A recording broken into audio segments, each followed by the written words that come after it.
시청자 여러분, 밤사이에 잘 쉬셨을까요? 마켓 시그널 진행의 조민재입니다. 날씨가 잠깐 좀 풀리는가 했더니 다시 한번 좀 쌀쌀해지고 있는 오늘 출근길이었습니다. 이 뉴욕 증시도 어제는 큰 폭으로 올랐는데 오늘은 그만큼 약간 좀 쉬어가는 모습이 나와주고 있고요. 가장 큰 이슈는 그날에도 소프트웨어주들 그동안 부진했는데 이 소프트웨어주들이 다시 한번 좀 활로를 되찾을 수 있다. 이런 기대감이 번지면서 오늘 시장 상승을 이끌고 있고요.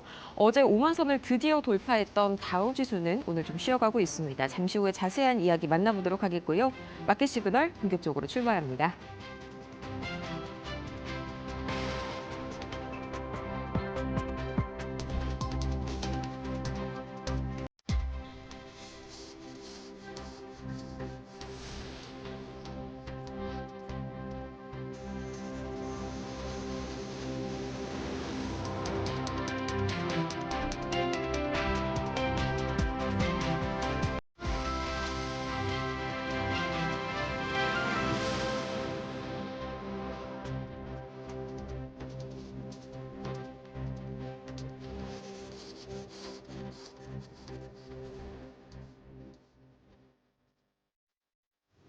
어제 약 2% 내외 큰 폭으로 상승하고 오늘은 조금 쉬어가고 있는 뉴욕 증시입니다. 그래도 3대 지수 다행히 이 5시 30분 기준으로는 상승권에 머물러 있는 상태고요. 오늘은 소프트웨어주들이 다시 한번 오랜만에 좀 반등 움직임을 보여주고 있습니다. 그동안 이 AI가 소프트웨어를 대체할 것이란 우려감에 상당히 부진했었는데 오늘 여기에 대해서 이 우려를 좀 뒤집는 그런 이슈들이 나와줬고요. 덕분에 나스닥이 0.9% 상승 중 S&P 500 역시 0.5% 상승하고 있습니다. 하지만 어제 다우지수가 5만 선을 돌파하면서 상당히 좀 기록적인 새로운 역사를 썼었죠. 이 때문에 오늘 다우지수 소폭 이 출발 당시만 하더라도 하락세에서 조금은 쉬어가는 움직임을 보이다가 장 막판 들어서 다행히 이 0.03% 굉장히 강보합권에서 상승 마감을 지었습니다. 오늘 약간 좀 불안한 이야기들이 나온 탓이 다우지수를 붙잡았는데 어떤 이야기들이 있었을지 지금 바로 잠시 후에 만나보도록 하겠고요. 가장 먼저 작은 흐름부터 살펴봐야겠죠. 이 초록불이 상승불이고 또 빨간불이 하락불인데요. 오늘은 확실히 이 반도체단이 굉장히 강하고요. 또 오랜만에 이 소프트웨어주들이 다시 한번 날아오르고 있습니다. 그동안 AI 대체 우려, 이 AI가 소프트웨어를 종말시킬 것이다. 이런 걱정들이 소프트웨어주들을 강하게 내리눌렀었죠. 하지만 이 우려들이 좀 굉장히 과도하다라는 인식이 오늘 다시 한번 시장에 퍼졌습니다. 거기에다가 삼성전자가 또 HBM4를 드디어 설 연휴 직후에 이 양산 공급한다는 이슈 덕분에 엔비디아와 AMD, 브로드컴까지 3대장들 오늘 다시 한번 큰 폭으로 올라가지고 있는데 그동안 소프트웨어주들이 흔들릴 때마다 이 헬스케어주들이 강세를 보여왔었죠. 오늘은 자금이 다시 한번 이 소프트웨어 쪽으로 몰리게 되면서 헬스케어주들은 잠깐 쉬어가는 움직임 나와주고 있습니다. 그럼 이런 장세를 만든 오늘의 세 가지 이슈 바로 한번 만나볼까요? 역시나 가장 큰 이슈는 바로 소프트웨어에 대한 인식이 확실히 달라진 하루가 됐다는 점이겠죠. 그동안 소프트웨어가 종말할 것이다라는 이런 AI 대체론이 상당히 좀 과도한 우려고 실제로는 AI와 소프트웨어가 같이 상생, 협력할 것이다라는 인식이 오늘 시장을 전반적으로 상승장으로 이끌었습니다. 바로 보시죠. 두 가지 결정적인 계기가 있었는데요. 가장 큰 이슈는 역시나 이 DA 데이비슨이 오라클에 대한 투자 리포트를 상당히 긍정적으로 냈다는 점에 있었습니다. 오늘 오라클의 주가가 10% 가까이 정말 폭등을 했었죠. 그동안 상당히 부진하다가 급반등을 한 건데 이 투자 리포트가 바로 그 결정적인 계기가 됐습니다. 투자 의견을 중립에서 매수로 한 단계 상향 조정하면서 거기에 대한 굉장히 중요한 근거를 댔는데 이 오픈 AI가 몇 주 안에 새로운 자금을 확보하고 또 새로운 모델을 출시할 것이라면서 이것만 잘 이루어진다면 이 그동안 부진했던 관련 상장사들의 주가, 특히나 오라클의 주가가 다시 한번 재평가를 받을 것이다라고 주장했습니다.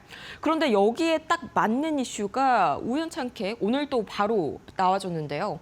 오라클이 이 1,000억 달러 투자 라운드 이게 거의 막바지에 이르렀다. 잘 마무리가 될 것이다. 이런 뉴스가 나왔고요. 또 동시에 밤사이에 오라클이 이번 주 안으로 신규 모델을 출시할 것이다. 그대로 이 이야기가 현실로 확인이 되면서 오라클의 주가가 10% 가까이 올라갔고요.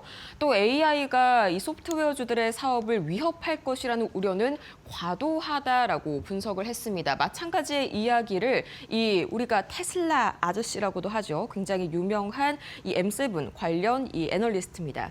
웨더부시의 댄 아이버스 역시 비슷한 이야기를 주말 사이에 했었는데 이 세일즈포스와 서비스나우 대표적인 소프트웨어 기업이죠. 이 두 가지를 AI 30 그러니까 AI로 인해서 가장 각광받는 30개 기업 리스트에 추가시켰습니다. 같이 올라갈 수 있다는 의미겠죠.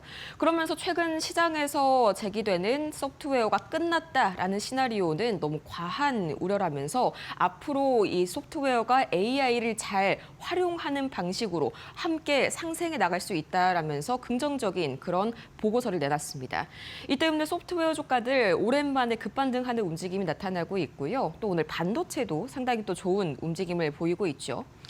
이 삼성전자가 HBM4를 설 연휴 직후에 드디어 양산하고 공급한다는 소식에 드디어 이제 HBM4 시장에서의 이 병목 현상이 좀 완화되지 않을까 이런 기대감들이 속속들이 모여지고 있습니다.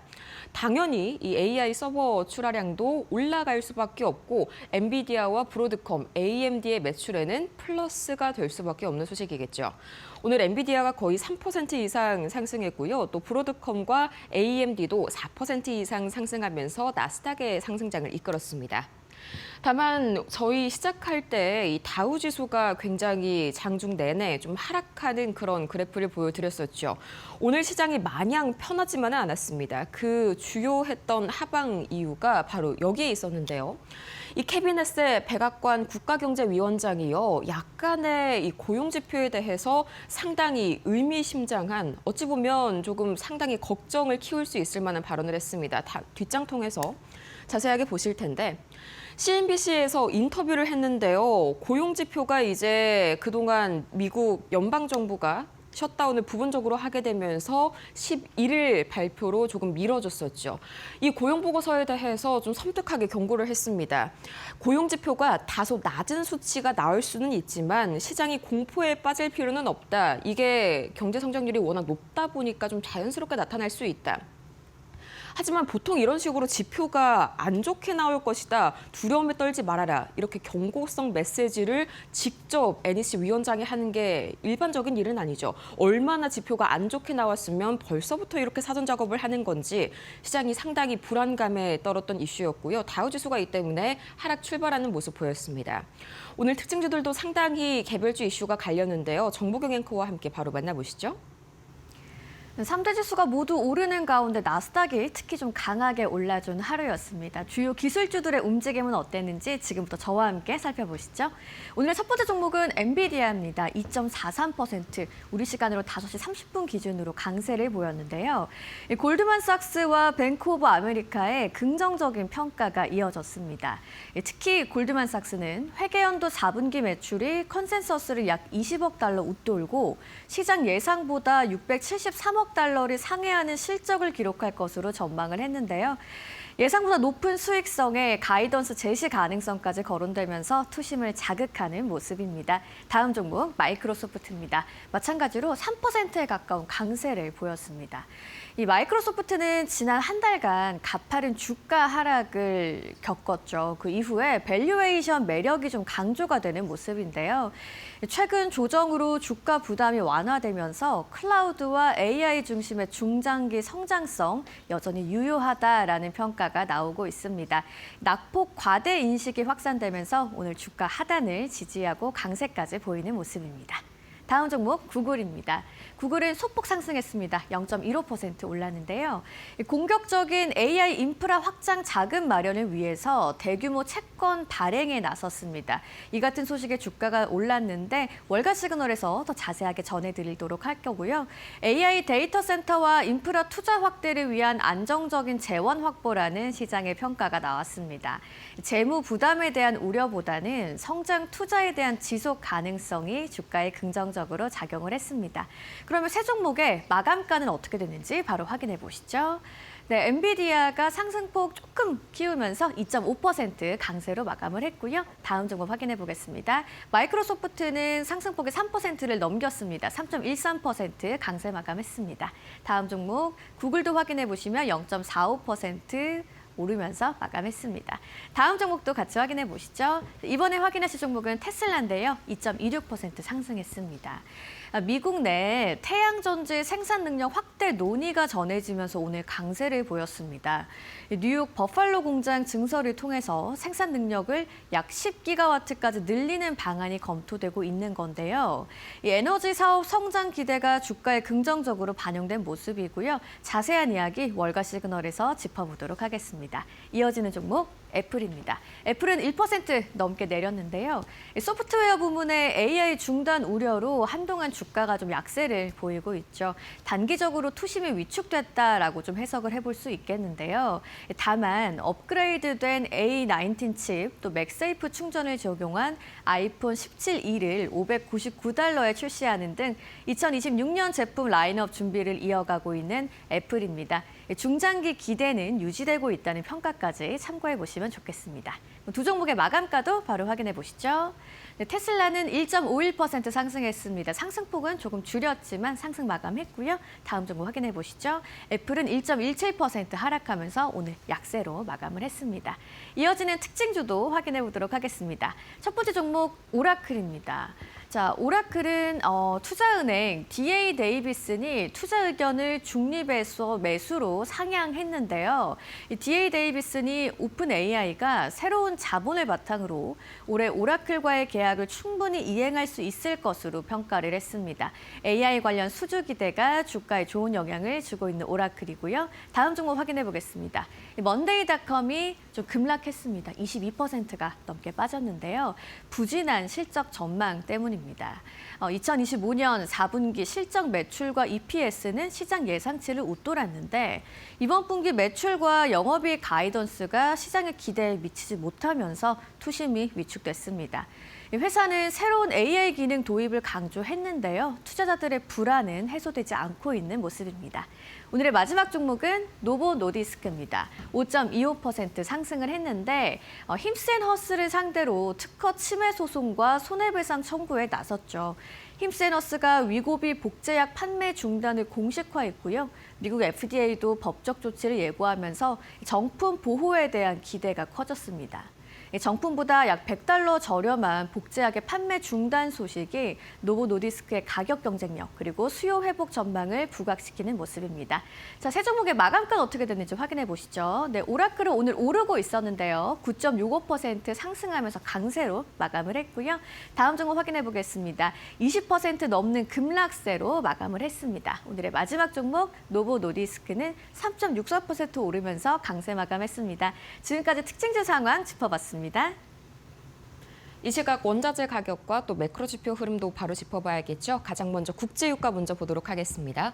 WTI 국제유가는 1% 이상 다시 한번 올라가면서 배럴당 64달러 선, 여전히 단기적으로는 다소 높은 레벨에 위치해 있습니다. 미국과 이란 사이 다시 한번 좀 틀어지는 국면이 계속해서 이어지고 있는데요. 미국 해양청이 밤사이에는요, 이 호르무즈 해협을 운항하는 선박들에게 주의보를 발령했습니다. 해당 구역을 운항할 때 최대한 이란 영해에서 멀리 떨어져서 다녀라 이렇게 경고장을 보냈는데 이것 때문에 다시 한번 미국과 이란 사이의 핵 협상이 뭔가 분위기가 안 좋아진 게 아닌가 하는 이런 시장의 우려감이 나타나면서 원유 공급 우려가 커졌고요. 이 때문에 국제유가 밀어올리는 요인으로 작용이 되고 있습니다. 이어서 원달러 환율은 소폭 내렸는데요. 5.2원, 5원 이상 내렸습니다. 하지만 여전히 1,458원, 조금은 부담스러운 구간 아직까지는 지속이 되고 있습니다. 이제 그래도 원달러 환율이 5원 정도면 많이 내린 거죠. 이제 일본 총선에서 다카이치 총재의 자민당이 거의 기록적인 압승을 세웠습니다. 이것 때문에 어제 니케이 시장은 사상 최고치를 경신했었죠. 엔화도 마찬가지로 강세를 보이면서 원화도 동반 강세를 보였는데요. 이제 과반 의석을 확보했다 보니까 확실히 정치적인 불확실성이 줄었지 않았을까 하는 분석이 이 엔화 강세를 이끌었습니다. 원화 역시도 엔화와 비슷하게 움직이는 같은 아시아 통화권으로 묶이기 때문에 오늘 상대적으로 이 달러 비해서 원화가 강세 보였다는 점. 이어서 비트코인은 0.21% 소폭 내리기는 했지만요. 워낙이 어제 또 급상승을 했다 보니까 오늘은 다소 쉬어가는 움직임이 나타납니다. 이 스트레이티지가 지난주에 비트코인을 1,100개 이상 추가 매입했다는 소식이 하방을 단단하게 닫아주는 역할을 하고 있고요. 7만 달러 선은 다행히 좀 이탈이 나오지 않는 상황입니다. 금 가격이 근데 다시 한번 좀 큰 폭으로 올랐는데요. 이 다시 한번 이란과 미국 간의 사이가 안 좋아지고 있다는 점이 안전자산 선호 심리를 높이고 있는 그런 요인이 되고 있기도 하고요. 또 밤사이에 중국 규제 당국이 이 당국의 은행들 그리고 금융기관들에게 미국채 보유를 조금 축소해라, 미국채 매입을 중단해라라고 권고했다는 소식이 전해졌습니다. 이 때문에 같은 안전자산인 이 금에 대한 수요가 올라갈 것이란 전망에 금값은 다시 한번 5,100달러를 크게 돌파했고요. 미국채 10년물과 미국채 2년물은 소폭이나마 조금 내려가는 모습 보여지고 있습니다. 이 캐비넷의 백악관 국가경제위원장이 고용지표가 상당히 안 좋게 나오더라도 공포에 떨지 말라면서 상당히 섬뜩한 발언을 먼저 남겼었죠. 이 때문에 이 미국채 금리는 안전자산 선호 심리가 올라감에 따라서 하락세 보이고 있습니다. 그럼 이런 분위기 속에서 3대 지수 계속해서 강세로 마무리가 됐을까요? 바로 체크해 보시죠. 다우지수가 극보합으로 거의 이 움직임이 없이 마무리가 됐고요. 나스닥이 0.9% 오늘 반도체주와 소프트웨어주들의 급반등이 다시 한번 나스닥 끌어올렸습니다. 이어서 S&P 500도 0.47% 상승하면서 전반적으로 강세장 유지되는 분위기였습니다. 지금까지 뉴욕 증시 마감 시황 봤습니다.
글로벌 증시가 보내는 월가의 신호를 알아보는 시간이죠. 월가 시그널 출발합니다. 첫 번째 소식입니다.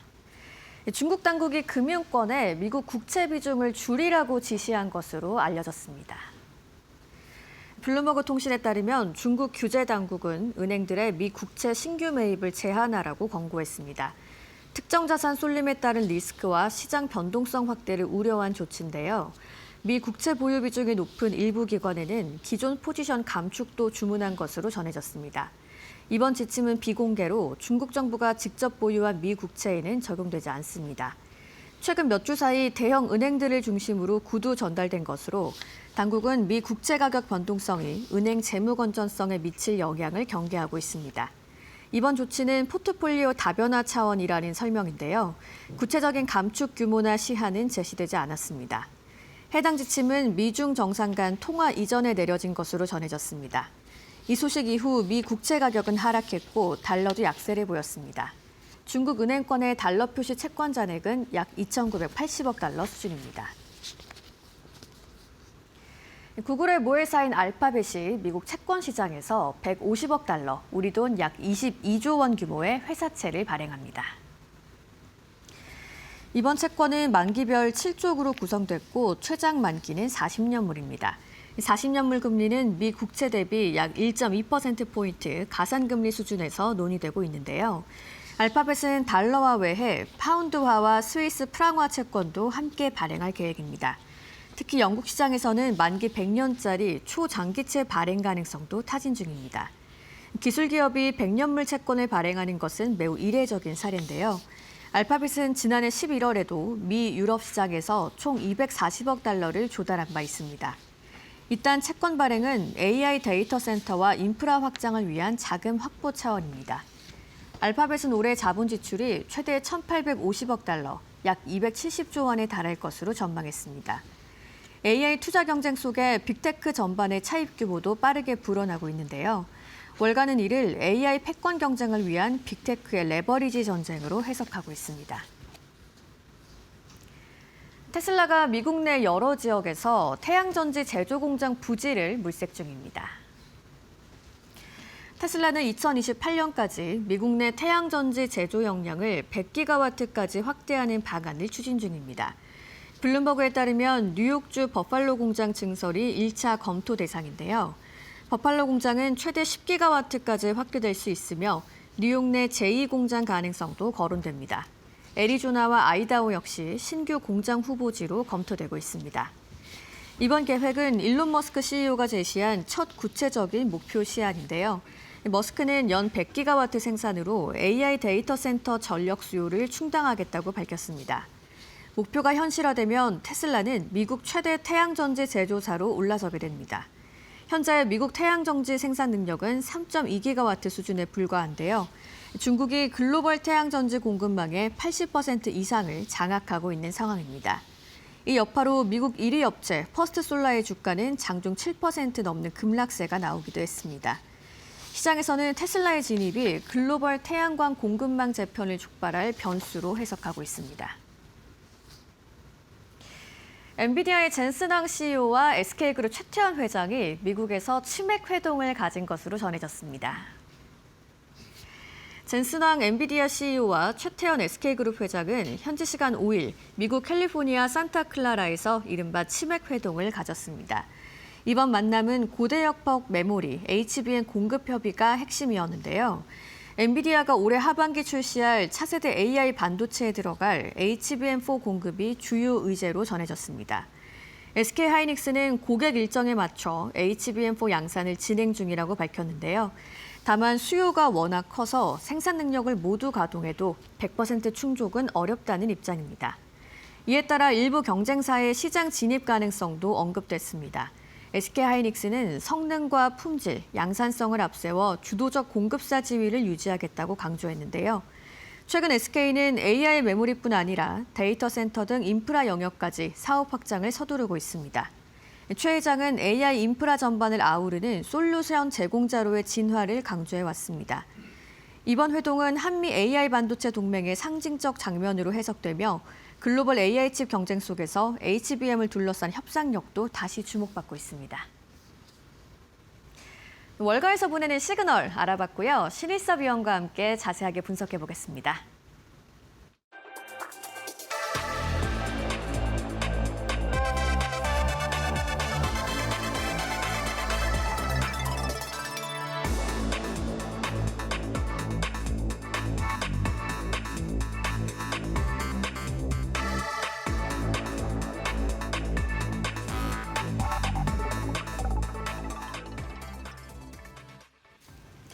네, 테슬라가 2028년까지죠. 미국 내 태양전지 생산 100기가와트를 목표로 좀 제시를 했는데 현재 미국 전체 생산 능력은 3.2기가와트라고 하더라고요. 이거 비교해보면 현실성은 좀 어느 정도로 되는지도 궁금한데 어떻게 보고 계신가요?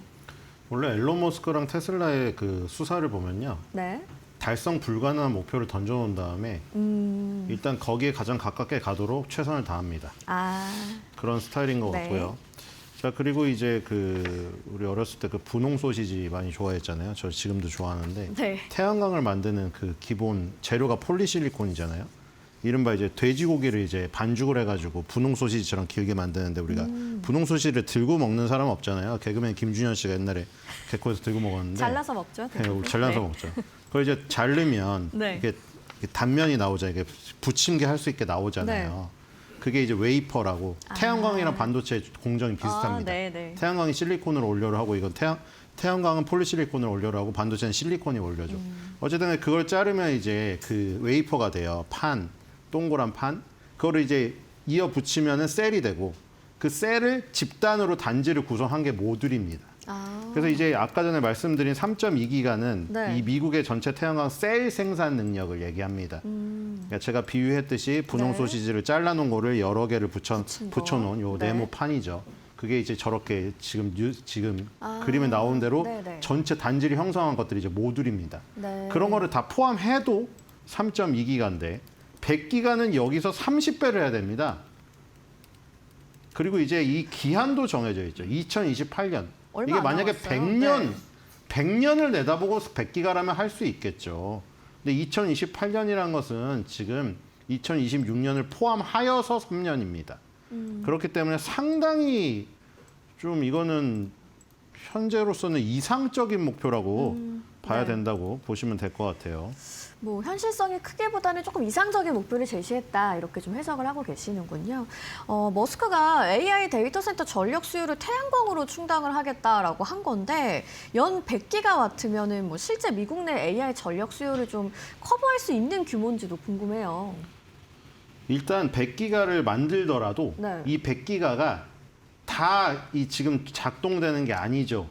태양광이라는 것은 24시간 태양이 지금 비치지가 않기 때문에 그렇죠. 결국에는 네. ESS라는 대용량 전지에 저장해놨다가 필요할 때 빼 써야 됩니다. 그런 것까지 모두 포함해서 네. 이 100기가가 다 온전하게 가동이 되느냐 그거에 대한 문제가 있어요. 그래서 24시간 태양광을 쓸 수 있는 밤이 없는 우주 데이터 센터 태양광 얘기를 하는 것인데 그건 기술적으로 지금 한계가 있는 것 같고 어쨌든 간에 지금 100기가 목표를 달성하는 것보다는 일단 그 절반인 50기가 정도 네. 아까 모듈과 셀을 포함하여 요 정도 수준까지 올리는 것이 현실적인 목표가 아닌가. 이것도 어떤 정부의 이 지원이 필요한데 아시다시피 지금 트럼프 정부는 바이든 때 이 지금 시행했던 이런 태양광이라던가 풍력에 대한 보조금 아니면 세제 혜택들 이런 것들을 다 리턴을 시켜버렸기 때문에 굉장히 어렵다고 볼 수가 있겠죠. 그래서 지금 얘기 나오는 것들이 미국 행정부에서는 조금 부담스러운데 자꾸 그 중국과의 접촉을 네. 지금 테슬라 일론 머스크가 사적으로 늘리고 있다. 이런 보도들이 지금 많이 나오고 있죠. 네. 뭐 중국 얘기하셔서 또 질문 조금 이어가 보면은 이 중국이 글로벌 태양전지 공급망의 80% 이상을 장악하고 있다고 하는데요. 테슬라가 미국에서 대규모 생산을 하면 이 공급망 재편의 어떤 게임 체인저가 될 수 있을지 그런 기대도 많이 하실 것 같아요. 게임 체인저가 되려면 중국하고 손을 잡아야 될 텐데 지금 이 중국과의 히토류를 이제 자국 굴기로 해서 완전히 떨어버리려는 지금 미국의 입장에서는 앨런 머스크가 상당히 껄끄러울 수 있겠네요. 앨런 머스크나 젠슨왕은 사실 사업가기 때문에 그런 어떤 정치적인 이념을 그렇게까지 트럼프 정부만큼 대입하기는 좀 어렵다. 네. 생각이 드네요. 젠슨왕도 보니까 지금 계속해서 중국을 포기할 수 없기 때문에 계속 문을 두들기고 있고 테슬라도 지금 마찬가지죠. 전기차 부분도 마찬가지로 중국을 빼고는 계속 점유율이 지금 굉장히 어렵기 때문에 중국 시장을 포기할 수 없고 태양광도 마찬가지입니다. 우리가 사실 폴리실리콘 원재료 부분은 진입 장벽이 낮고요. 네. 셀 모듈로 가면 하나솔루션의 어떤 이 다양한 기술들 좀 우위에 조금 있었는데 그 부분까지 거의 잠식을 당하고 있는 상황. 우리 옛날에 동양제철화학이었죠. OCI로 이름이 바뀌었고 폴리실리콘에서 완전히 잡아먹혀 버렸잖아요. 지금 사실 폴리실리콘뿐만 아니라 화학철강 이 원재료 부분에서 다 그런데 중국이 지금 원재료 부분을 다 먹고 그다음에 먹은 사이에 그걸로 이제 기술 격차를 좁히는 지렛대로 활용을 했죠. 그래서 이제 셀 모듈까지 지금 다 장악을 한 상태고 그래서 지금 중국과의 이 손을 잡지 않는다면은 요게 굉장히 힘들 거라는 생각이 됩니다. 게임 체인저가 되려면 결국 네. 수직 계열화로 모든 걸 다 먹어야 되는데 지금 중국에 대한 부분을 완전히 무시하고 테슬라가 단독으로 들어가서 게임 체인저가 될 것이라는 것은 상당히 회의적인 상황이죠. 아, 네. 게임 체인저가 되기 위해서는 중국과 손을 잡아야 할 것이다라고 좀 전망을 얘기해 주셨고, 테슬라의 태양전지 계획 소식이 전해지면서 아무래도 영향을 크게 받은 게 또 퍼스트 솔라였거든요. 뭐 주가가 장중에 급락을 하기도 했었는데 이게 좀 시장이 좀 빠르게 반응을 한 거로 봐야 할지 아니면 경쟁 구도에 대한 변화를 좀 선반영했다라고 해석을 해볼 수 있을지요. 네, 뭐 그냥 심리적인 것 같습니다. 퍼스트 올라가 그렇다고 망할 건 아니고요. 네. 자, 그래서 지금 제가 링크드인을 띄워놨습니다. 링크드인이요. 네, 그렇죠. 그 미국은 이제 그 무슨 우리나라처럼 무슨 저 구인 광고를 네. 뭐 알바몬이나 무슨 사람인 이런 데서 보는 것보다 네. 거기서 지원해서 합격을 하는 것보다 이런 링크드인이라는 페이스북 같은 기반에서 여기서 이 회사의 임직원들과 소통을 하면서 채용되는 게 많습니다. 네. 그래서 링크드인을 열심히 해서 24시간 동안 여기 상주하면서 하시는 게 채용이 더 빨라요. 그래서 지금 여기 중요하신 분이 나오죠. 에글스턴이라는 분이신데 테슬라에서 지금 태양광 부분을 담당하고 계신 분입니다. 자, 이분이 6일이죠. 바로 오늘인가요? 어제 글을 올리셨습니다. 테슬라가 미국에서 100기가와트의 규모의 태양광 제조 시설을 구축하고 있습니다. 만약 당신이 그 일원이 될 자격이 있다면 알려주세요. 자, 일론 머스크가 말한 거랑 똑같죠. 네. 28년까지 100기가와트 규모의 태양광 제조 시설을 만든다고 했습니다. 그리고 실무진이 이렇게 움직이는 거죠. 에글스턴이 링크드인에 올렸습니다. 거기 보시면 여러 개의 댓글 달렸는데 바오류오라는 사람 있죠. 딱 이름만 봐도 중국인이죠. 네. 베이징 대학교에서 응용전자공학을 전공했고 쫙 나오죠. 네, 10기가 이상의 모듈 공장에서 제조 및 계획을 담당하고 있다. 이미 중국, 라오스, 캄보디아에서 일한 경력이 있으신 분입니다. 10기가와트짜리 프로젝트를 한 경험이 있으신 분이에요. 이런 분들이 지금 댓글을 달고 있습니다. 그러니까 지금 에글스턴이 중국인이든 뭐든 상관없이 실력 있는 사람을 인재로 영입을 해서 이렇게 중국과의 협업을 통해 가지고 100기가와트 규모의 태양광 제조 시설 구축 요 목표에 맞춰서 나가려고 이미 지금 인재 영입에 나섰다. 이렇게 보시면 될 것 같고요. 그다음에 이제 예를 들어 그러면 퍼스트 솔라에서 인력이 지금 뭐 추출돼서 나올 수도 있겠죠. 그렇기 때문에 퍼스트 솔라 주가가 급락한 거는 테슬라가 이런 100기가와트 규모의 태양광 요 그 제조시설 구축 얘기를 하면서 심리적으로 퍼스트 솔라가 그동안 많이 올랐기 때문에 떨어진 거지. 퍼스트 솔라의 어떤 지위가 흔들릴 가능성은 별로 없습니다. 이미 네. 아까 말씀드린 대로 폴리실리콘부터 최종 모듈까지. 그러니까 지금 업스트림부터 다운스트림까지 태양광의 수직 계열을 다 먹었습니다, 중국이. 그렇기 때문에 이 구도가 깨지기는 상당히 어렵기 때문에 퍼스트 솔라는 오히려 그 저가 매수의 기회가 되겠죠. 그리고 중국 기업이지만 또 저기 ADR로 상장되어 있기 때문에 나스닥에서 거래가 가능한 주식입니다. 아, 네. 퍼스트 솔라 저가 매수의 기회로 또 활용해 보시라는 이야기 정해 주셨고, 자, 그렇다면 투자자 입장에서 이번 이슈 좀 단기적인 변동성 재료로 봐야 할지 아니면 뭐 미국 태양광 에너지 섹터 전반에 좀 영향을 줄 중장기적인 변수로 봐야 할지 좀 어떤 전략을 또 같이 세워보면 좋을까요? 테슬라요? 네, 테슬라. 테슬라는 뭐 퍼스트 이제 솔라는 말씀해 주셨으니까. 네. 그렇죠. 테슬라는 이제 그 전기 자동차의 판매량으로는 주가를 끌어올리기 지금 어려운 상황입니다. 아까 제가 말한 대로 중국 내에서 네. 화웨이나 뭐 이런 업체들한테 밀린다 그 얘기를 했는데 지금 전 세계 판매량에서도 비아디나 화웨이한테 지금 역전을 당하고 있는 지금 상황입니다. 그렇기 때문에 중국 시장을 제외하고 나머지 시장으로 하더라도 전기차 판매량으로는 힘들어요. 네. 이젠 다른 걸 보여줘야죠. 뭐 로보틱스라던가 네. 피지컬 AI 아니면 이제 이 테슬라를 가지고 자동차 차량용 데이터 센터로 활용을 한다던가 아니면 아까 말한 대로 이 태양광 발전을 통해서 ESS를 저장해 놓는 부분. 그러니까 이제 테슬라가 우리나라 예를 들어 전력 3사 있죠. HD 현대일렉트릭이나 뭐 그런 업체들처럼 전력기기 업체로까지 변신한다면 다른 그 가치를 매길 수가 있겠죠. 그리고 여기서 이제 뭐 우리나라 하나솔루션 얘기도 나오던데 네. 지금 이 예를 들어서 지금 우리나라 화학업체 아까 얘기 잠깐 했잖아요. 제가 화학 철강 정말 힘들다고. 지금 주가가 5천 시대인데요.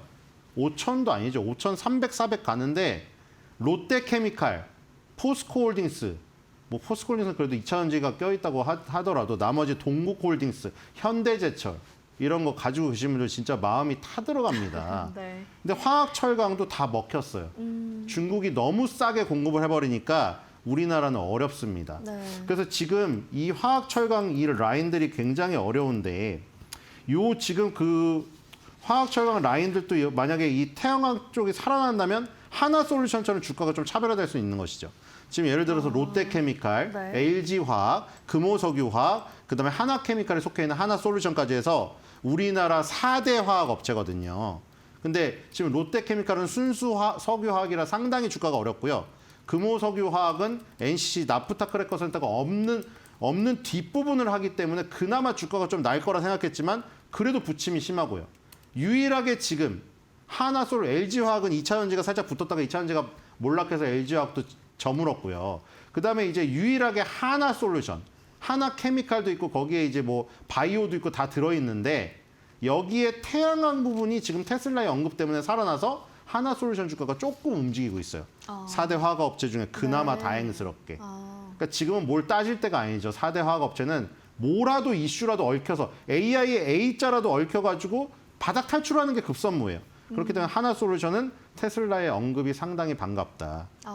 네. 다만 이제 그 트럼프와의 어떤 갈등 관계 그리고 정부의 지원이 지금 없는 부분 이런 걸 헤쳐나가기 위해서 중국과의 어떤 협업을 할지 앞으로 지켜봐야 될 것 같습니다. 네, 하나솔루션에 대한 이야기까지 한번 짚어주셨고요. 미국 최대 태양전지 제조사가 되겠다는 목표를 세운 테슬라의 이야기 전해드렸습니다. 태양광 공급망 재편을 촉발할 변수가 될 수 있을지 주목해 보시면 좋겠네요. 이어서 두 번째 주제 바로 이어가도록 하겠습니다.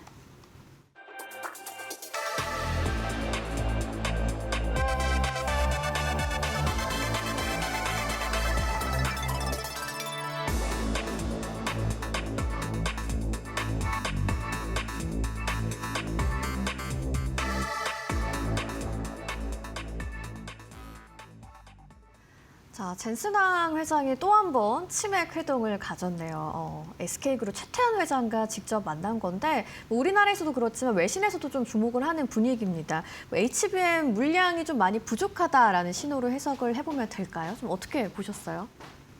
네, 근데 사실 뭐 이 치킨집에서 뭐 HBM 계약서를 쓰고 이런 건 아니기 때문에 네. 제가 보기에는 저번에 그 깐부치킨 삼성역 지점에서 회동했을 때 그때. 최태원 회장이 참여를 못했죠. 그랬죠. 왜냐하면 네. 경주 에이펙 준비를 위해서 내려가 있었기 네, 때문에 네. 그래서 그때 정의선 회장과 이재용 회장과 3자 회동을 했으니까 사실 HBM의 물량으로 따지면 SK하이닉스가 절대적이니까 최태원 회장을 이번에 실리콘밸리를 포함하여서 지금 한 2주 동안 지금 나가 계시거든요. 그래서 만난 게 아닌가. 그리고 두 분이 다 딸을 가지고 계신 아빠입니다. 두 딸을 대동을 했죠. 최태원 회장도 딸을 대동을 했고요. 아, 같이 만났군요. 예, 같이 딸을 네. 대동했습니다. 젠슨항의 딸은 저번에 삼성역에도 왔었죠. 네. 자, 그리고 구구치킨이라는 데서 만났는데 제가 구구치킨 이 사진을 갖고 왔죠. 한국식 옐프라는 치킨이군요. 예, 네. 그렇죠. 옐프라는 사이트. 네. 우리나라 따지면 우리나라도 많아요. 그 별점 사이트 있어요. 뭐 여기 별점 4개, 5개 하는 사이트인데 구구치킨이 지금 나오고 있습니다. 이게 구구치킨의 매장이고요. 실리콘밸리에 위치하고 있고 이게 젠슨항 회장이 실리콘밸리 방문할 때마다 즐겨 먹던 한국식 치킨 네. 집입니다. 그러니까 이 치킨을 갑자기 젠슨항이 먹지도 않다가 우리나라에 와가지고 쇼맨십으로 먹은 게 아니고 원래 치맥을 즐기시는 그러네요. 분입니다. 그리고 깐부치킨에서 먹었던 메뉴랑 비슷해요. 네. 저는 사실 순살을 좋아해서 저런 걸 잘 안 먹거든요. 근데 저런 뼈다귀 있는 걸 뜯어먹는 걸 좋아하더라고요. 약간 그리고 마른 걸 좋아하더라고요. 아, 그런가요? 네, 치킨 저는 취향까지? 윤기 네. 있고 좀 순살을 좋아하는데 젠슨항은 조금 마르고 저런 뜯어먹는 거를 삼성역에서 보니까 그 메뉴를 시키더라고요. 네, 알겠습니다. 어쨌든 간에 저기서 만나서 네. 얘기를 나눈 게 계약서를 쓴 건 아니고 아까 말한 네. 대로 그런 일련의 과정들 최태원 회장을 못 만나서 만난 것도 있고 그리고 지금 사실 HBM4로 넘어가도 네. SK하이닉스가 절대적이라는 지금 얘기가 나오고 있거든요. 물론 삼성전자가 무슨 초도 물량을 내놨다는 얘기가 있는데 네. 초도 물량이 중요한 건 먼저 내놓고 이렇게 중요한 게 아니에요. HBM은 안정성이 중요하기 때문에 네. 수율이 중요합니다. 불량률이 적은 게 중요하죠. 근데 지금 HBM 1, 2, 3, 4 계속 진행되면서 SK하이닉스가 계속 앞서가 나갔던 이유는 수율이 안정적이기 때문에 그거를 섞었던 것이거든요. 그러니까 여전히 SK하이닉스의 1왕 체제는 여전하고요. 삼성전자나 마이크론 테크놀로지가 이제 뒤에서 추격하는 그 지금 게임이 되는 거죠. 블랙엘에서 루빈으로 가더라도 결국에 HBM의 어떤 비중은 SK하이닉스가 계속 가장 크리라 생각이 되고요. 그래서 겸사겸사 만난 겁니다. 실리콘밸리 2주 출장이 있었고 네. 마침 거기 또 젠슨항이 있었고 저번에 그런 사연이 있었기 때문에 만났다. 뭐 HBM 동맹이 강화됐다기보다는 지금 사실 강화할 필요는 없습니다. SK하이닉스가 절대적이기 때문에 새롭게 무슨 SK하이닉스가 굽신거려서 무슨 치킨 맥주를 사주면서 젠슨왕한테 잘 보일 필요는 없는 거고 오히려 지금 젠슨왕이 대접을 해야 되는 지금 상황인 거죠. HBM 수요가 모자라다는 것을 젠슨왕도 인정을 했고요. HBM 가격이 엄청나게 폭등하다 보니까 범용 D램 낸드 플래시로 와서 여러분들 신학기 수요 노트북이 뭐 200만 원 웃돈을 주고 사야 된다는 지금 충격적인 뉴스가 나오기도 하잖아요. 그렇기 때문에 지금 HBM의 우위는 계속되리라 생각이 되고요. 이런 어떤 퍼포먼스라고 생각하시면 될 것 같습니다. 퍼포먼스적인 좀 치맥 회동이었다라고도 좀 해석을 해볼 수가 있겠고요. 네, SK 하이닉스가 HBM4 양산을 하고 있기는 한데 수요를 다 못 맞출 수 있다라는 의견을 내놨습니다. 뭐 엔비디아 입장에서 공급 구조가 그렇다면 좀 다소 불안하다라고 볼 수도 있을까요? 아니 뭐 불안할 필요는 없죠. 일단 그래서 지금 얘기 나오는 게 SK 하이닉스도 삼성전자도 지금 증설을 하고 있잖아요. 근데 증설에 시간이 걸리니까 SK하이닉스 그 이천 공장에 그 자리 재배치 같은, 그러니까 우리 백화점을 예를 들면은 백화점 점포를 더 늘리려면 하루아침에 뚝딱 만들 수가 있는 게 아니니 한두 달 걸리잖아요. 근데 그때 신규 손님을 받기 위해서 어떻게 하냐면 예를 들어서 직원들 휴게실까지 없애고 뭐 이렇게 예를 드는 거예요. 직원들 휴게실까지 없애서 거기에 핸드백 하나라도 더 놓으면 사람들이 모여드는 수요가 있으니까 핸드백을 하나도 더 팔 거 아니에요. 물론 직원들의 복지 문제도 있지만 제가 이건 예를 든 거니까. 지금 재배치를 하고 있다고 합니다. 삼성전자나 SK하이닉스나 지금 너무 부족하니까 라인을 어떻게든 한 라인이라도 더 깔아가지고 HBM을 하나라도 더 팔려고. 그러니까 지금 수요랑 공급의 원리가 경제 기본 원리잖아요. 지금 수요에 비해서 공급이 너무 부족한 상황이에요. 그러다 보니까 지금 SK하이닉스, 삼성전자가 재배치만 하면 쭉쭉 나가는 거죠. 근데 뭐 이게 부족하지는 않고 지금 계속 확충을 하고 있고 지금 SK하이닉스랑 삼성전자가 결국에 증설이 되게 되면은 거기에 맞춰서 이게 생산이 가능하지 않을까 이런 생각이 듭니다. 그럼 뭐 엔비디아 입장에서도 뭐 하반기 칩 출시나 물량의 부담은 크게 없을 거라고 좀 전망을 해봐도 괜찮을까요? 네, 뭐 밀릴 가능성은 없을 것 같습니다. 네, 알겠습니다. 자, 그렇다면 이런 상황에서 이제 경쟁 메모리 업체들 HBM 시장에 더 빨리 들어올 수 있다라는 얘기까지 나오고 있던데 실제로 좀 이런 판도가 좀 빠르게 바뀔 수도 있을 거라고 보시나요? HBM 마이크론이나 삼성전자요? 그럴 수 있죠. 마이크론이나 삼성전자가 들어오더라도 지금 수요가 너무 큽니다. 근데 지금 이 공급사는 딱 3, 4밖에 없기 때문에 굉장히 타이트하죠. 우리가 병목이라고 하잖아요. 병목. 병의 목이 좁아지잖아요. 그렇죠. 우리 설날 연휴 때도 이번에 병목 현상으로 뭐 멀리 가시는 분들 걱정하실 텐데 지금 병목 현상이 일어나는 지점마다 이 수요의 어떤 폭발이 일어나고 주가의 급등이 일어나죠. 근데 지금 병목 현상은 어디로 넘어갔느냐? 엔비디아의 GPU에 원래 병목 현상이 있었는데 이 병목이 HBM으로 넘어왔어요. 다시 그래서 떨어졌어요. 아무리 3사가 공급을 하고 마이크론 테크놀로지 삼성전자가 추격을 하더라도 SK하이닉스는 물량 뽑아내는 족족 없어지기 때문에 이 병목에 있는 한 굉장히 주도권을 질 수가 있죠. 그리고 아까 말한 대로 여긴 3사인데 제조하는 곳은 한 곳입니다. 제가 계속 지금 며칠 동안 TSMC 얘기 계속 드렸잖아요. TSMC 지금 며칠 동안 얼마 오른지 아십니까? 하루에 2, 3%씩 계속 올라요, 지금. 그러니까 지금 TSMC는 제조 공장이 딱 하나가 있으니 엔비디아가 설계도를 아무리 열심히 그려도 제조하는 거는 TSMC라. TSMC가 애플 물량을 또 뽑아내 줘야 되기 때문에 엔비디아만 다 봐줄 수는 없거든요. 애플이 1위기 때문에 그 차지하는 물량이.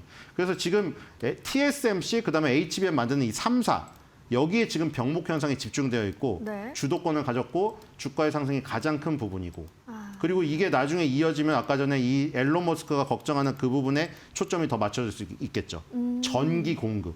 그것 때문에 태양광을 한 거고 우주 태양광도 생각하는 거고 우리나라 전력 3사가 그렇게 날아가는 것도 미국 데이터 센터발 이 부족한 전력 때문입니다. 그러니까 이 지금 병목 현상이 여러분들 계속 제가 주인공 얘기한 거랑 요거랑 똑같아요. GPU의 병목 현상이 있다가 HBM, 전력, TSMC 같은 제조 이쪽으로 온 거예요. 그리고 그 밑에 TSMC가 제조하기 위해서 필요한 장비를 만드는 회사들 있죠. ASML, 어플라이드 머티리얼즈, 램리서치, KLA 이런 쪽에 계속 강점이 있는 거고 지금도 오늘 끝난 미 증시에서도 제가 말씀드린 이 종목들이 다 급등했습니다. 그렇게까지도 다 연결이 되는군요. 자, 말씀하신 것처럼 HBM이 좀 핵심 병목으로 다시 떠오른 건데 그렇다면 뭐 AI 반도체 가격, 수급 전반에도 큰 영향을 줄 수 있을 거라고 보이네요. 네, 이 지금 그래서 밀려서 HBM이 D램을 수직으로 쌓은 거잖아요. 그러니까 D램은 휘발성이라 컴퓨터 전원을 끄면은 날아가 버리기 때문에 낸드 플래시는 비휘발성이라 계속해서 정보가 남아 있거든요. 그래서 D램이 부족하니까 낸드 플래시까지 가서 그래서 샌디스크라는 종목이 뜬 거예요. 그래서 이제 낸드 플래시조차도 위로 쌓는 HBF가 나온다고 합니다. 근데 HBM 시장에서 이 3강이 지금 다 먹고 있는 시장이라 HBF 시대가 와도 3강이 다 먹는 시장이 또 도래한다고 하니 이 3강이 갈 이 모멘텀은 아직도 있는 거죠. HBF의 시대가 또 다가오고 있습니다. 네. 그러니까 지금 공간이 없는 거예요. 그때 한번 말했는데 방 안에 평수가 한정되어 있기 때문에 네. 책을 쫙 깔아도 결국 벽에 부딪히게 되겠죠. 그럼 어떻게 되느냐? 위로 쌓아야 됩니다. 천장에 닿을 때까지 쌓아야 돼요. 그걸 D램을 쌓은 게 HBM이고 낸드 플래시 쌓은 게 HBF죠. 그거를 꾸역꾸역 쌓아 넣어서 엔비디아의 GPU라던가 구글의 TPU라던가 아마존의 트레이니엄 칩이 학습이나 추론할 때 정보를 이 저장해 놓는 장치로 써야 되기 때문에 지금 그 부분에서 병목 현상이 일어났으니 네. 우리나라의 SK하이닉스, 삼성전자 저는 지금도 늦지 않았다고 생각하고 빨리 여러분들 주도주를 놓치고 자꾸 주변주에 관심을 보이면 안 되죠. 그러니까 그런 얘기 있잖아. 모두가 이해할 때 난 안 이해한다. 뭐 그런 광고도 있었는데 그건 지금 아닙니다. 모두가 이해할 때 같이 이해를 해야 됩니다. 그리고 레드오션이라고 불리는 데가 바다가 넓기 때문에 그 레드오션에 뛰어들어야 돼요. 혼자 블루오션이라고 엉뚱한데. 네. 제가 아까 말했지만 좀 안타까웠지만 혼자 롯데케미칼에 가셔가지고 이게 언젠가 부활하겠지. 이런 생각으로 가 있으면 안 된다는 거죠, 지금. 네. 알겠습니다. 자, 투자자 입장에서 그렇다면 이제 이번 만남 AI 반도체 모멘텀을 더 키워주는 재료로 해석을 하면 될지 아니면 HBM 공급 이슈로 인한 변동성 요인으로 봐야 할지 좀 어떻게 판단해 보면 좋을까요? 네, 제가 아까 뭐 겸사겸사 만났다고 했지만 사실 겸사겸사 만나더라도 젠스당이 그 바쁘신 분이 네. 아무나 그냥 뭐 실리콘밸리 걸어가고 있는 행인하고 만나서 치맥 해동을 할 리는 없잖아요. 네. 그러니까 SK 하이닉스가 얼마나 중요하고 최태원 회장이 얼마나 중요한지를 알려주는 상징적인 회동이었다고 보시면 되고 네. 그러니까 그만큼 SK 하이닉스는 절대 빼놓을 수 없다. SK 하이닉스 최태원 회장이 그렇게 뭐 겉으로 웃고 있어도 솔직히 저번에 치맥 해동 3명이서 한 거 보고 부러워서 삐질 수도 있잖아요. 그런 것까지 저는 감안을 하지 않았나. 왜냐면 네. 젠스당이 SK 하이닉스가 지금 너무 중요하고 HBM이 없으면 네. 이 시장에서 밀린다는 걸 자기도 이제 깨달은 거예요. 구글의 TPU나 아마존의 트레이니엄 칩이나 이 마이크로소프트의 마이아 칩이 점차 이제 바깥으로 자꾸 팔려는 시도를 하다 보니까 그러면 싸움이 어디로 갔느냐? 얘네가 지금 엔비디아 GPU만큼 똑똑하거나 넘어섰다고 주장을 하고 있으니까 그럼 이제 저장 장치를 누가 갖느냐? 아니면 TSMC에 누가 라인을 확보하는지. 만약에 TSMC 라인을 엔비디아가 구글이라던가 지금 마이크로소프트한테 뺏겨버리면 엔비디아도 경쟁에서 탈락할 수 있습니다. 네. 그러니까 지금은 TSMC 회장, SK 하이닉스 회장, 삼성전자 회장 이 회장님들한테 가갖고 젠스당이 우리 좀 잘 봐주십시오. 엔비디아랑 그동안 거래를 오래 했는데 만약에 아마존이나 지금 뭐 구글이나 마이크로소프트가 혹시 유혹을 하더라도 우리한테 먼저 저장지 HBM 빼주세요. 먼저 HBM 빼주세요. 이렇게 지금 얘기를 하는 지금 상황이에요. 그래서 이 회동이 갖고 있는 것은 SK 하이닉스의 추가 상승의 가능성을 어떻게 보면 네. 상징적으로 나타내는 그런 거다. 복선 같은 게 아닌가 소설을 따지면. 알겠습니다. 그래서 결론은 오늘 SK 하이닉스 네. 90만 원을 다시 오. 한번 바라봐도 되지 않을까. 좀 기대가 되는 상황이네요. 네, 젠스당 CEO와 최태원 회장의 치맥 회동, 한미 AI 반도체 동맹의 상징적인 장면 중 하나로 남을 것 같습니다. 지금까지 신일섭 위원과 함께했습니다. 좋은 말씀 고맙습니다.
외신에서 주목하는 국내 기업과 이슈에 대해 살펴보는 시간입니다. 숨겨져 있는 투자 정보 드리는 히든 글로벌 시간. 오늘도 조호진 타키온 대표와 함께합니다. 어서 오세요. 예, 안녕하세요. 네, 오늘은 또 어떤 외신에서 어떤 인사이트 가져오셨을까요? 예, 그 FT가 파이낸스타임스가 저희가 수차례 보도를 했던 이제 캐나다 잠수함 수주에 관련해서 네. 좀 길게 이제 보도를 했습니다. FT는 뭐 단신으로 보도하는 경우 거의 없기 때문에 이번에 캐나다 잠수함 수주에 대해서 전체적으로 어떤 일이 있었고, 근데 양국 간에 양국이라 한다면 결국 캐나다 잠수함 수주에서는 한국과 독일이 이제 마지막 이제 후보조 남았기 때문에 한국과 독일이 어떻게 준비했는지를 쭉 이제 리뷰하는 식으로 기사를 썼습니다. 이 중에서 물론 안 나온 부분도 있긴 한데 한번 이렇게 살펴보도록 하겠습니다. 네, 그럼 관련된 이야기들 좀 자세하게 같이 살펴볼까요?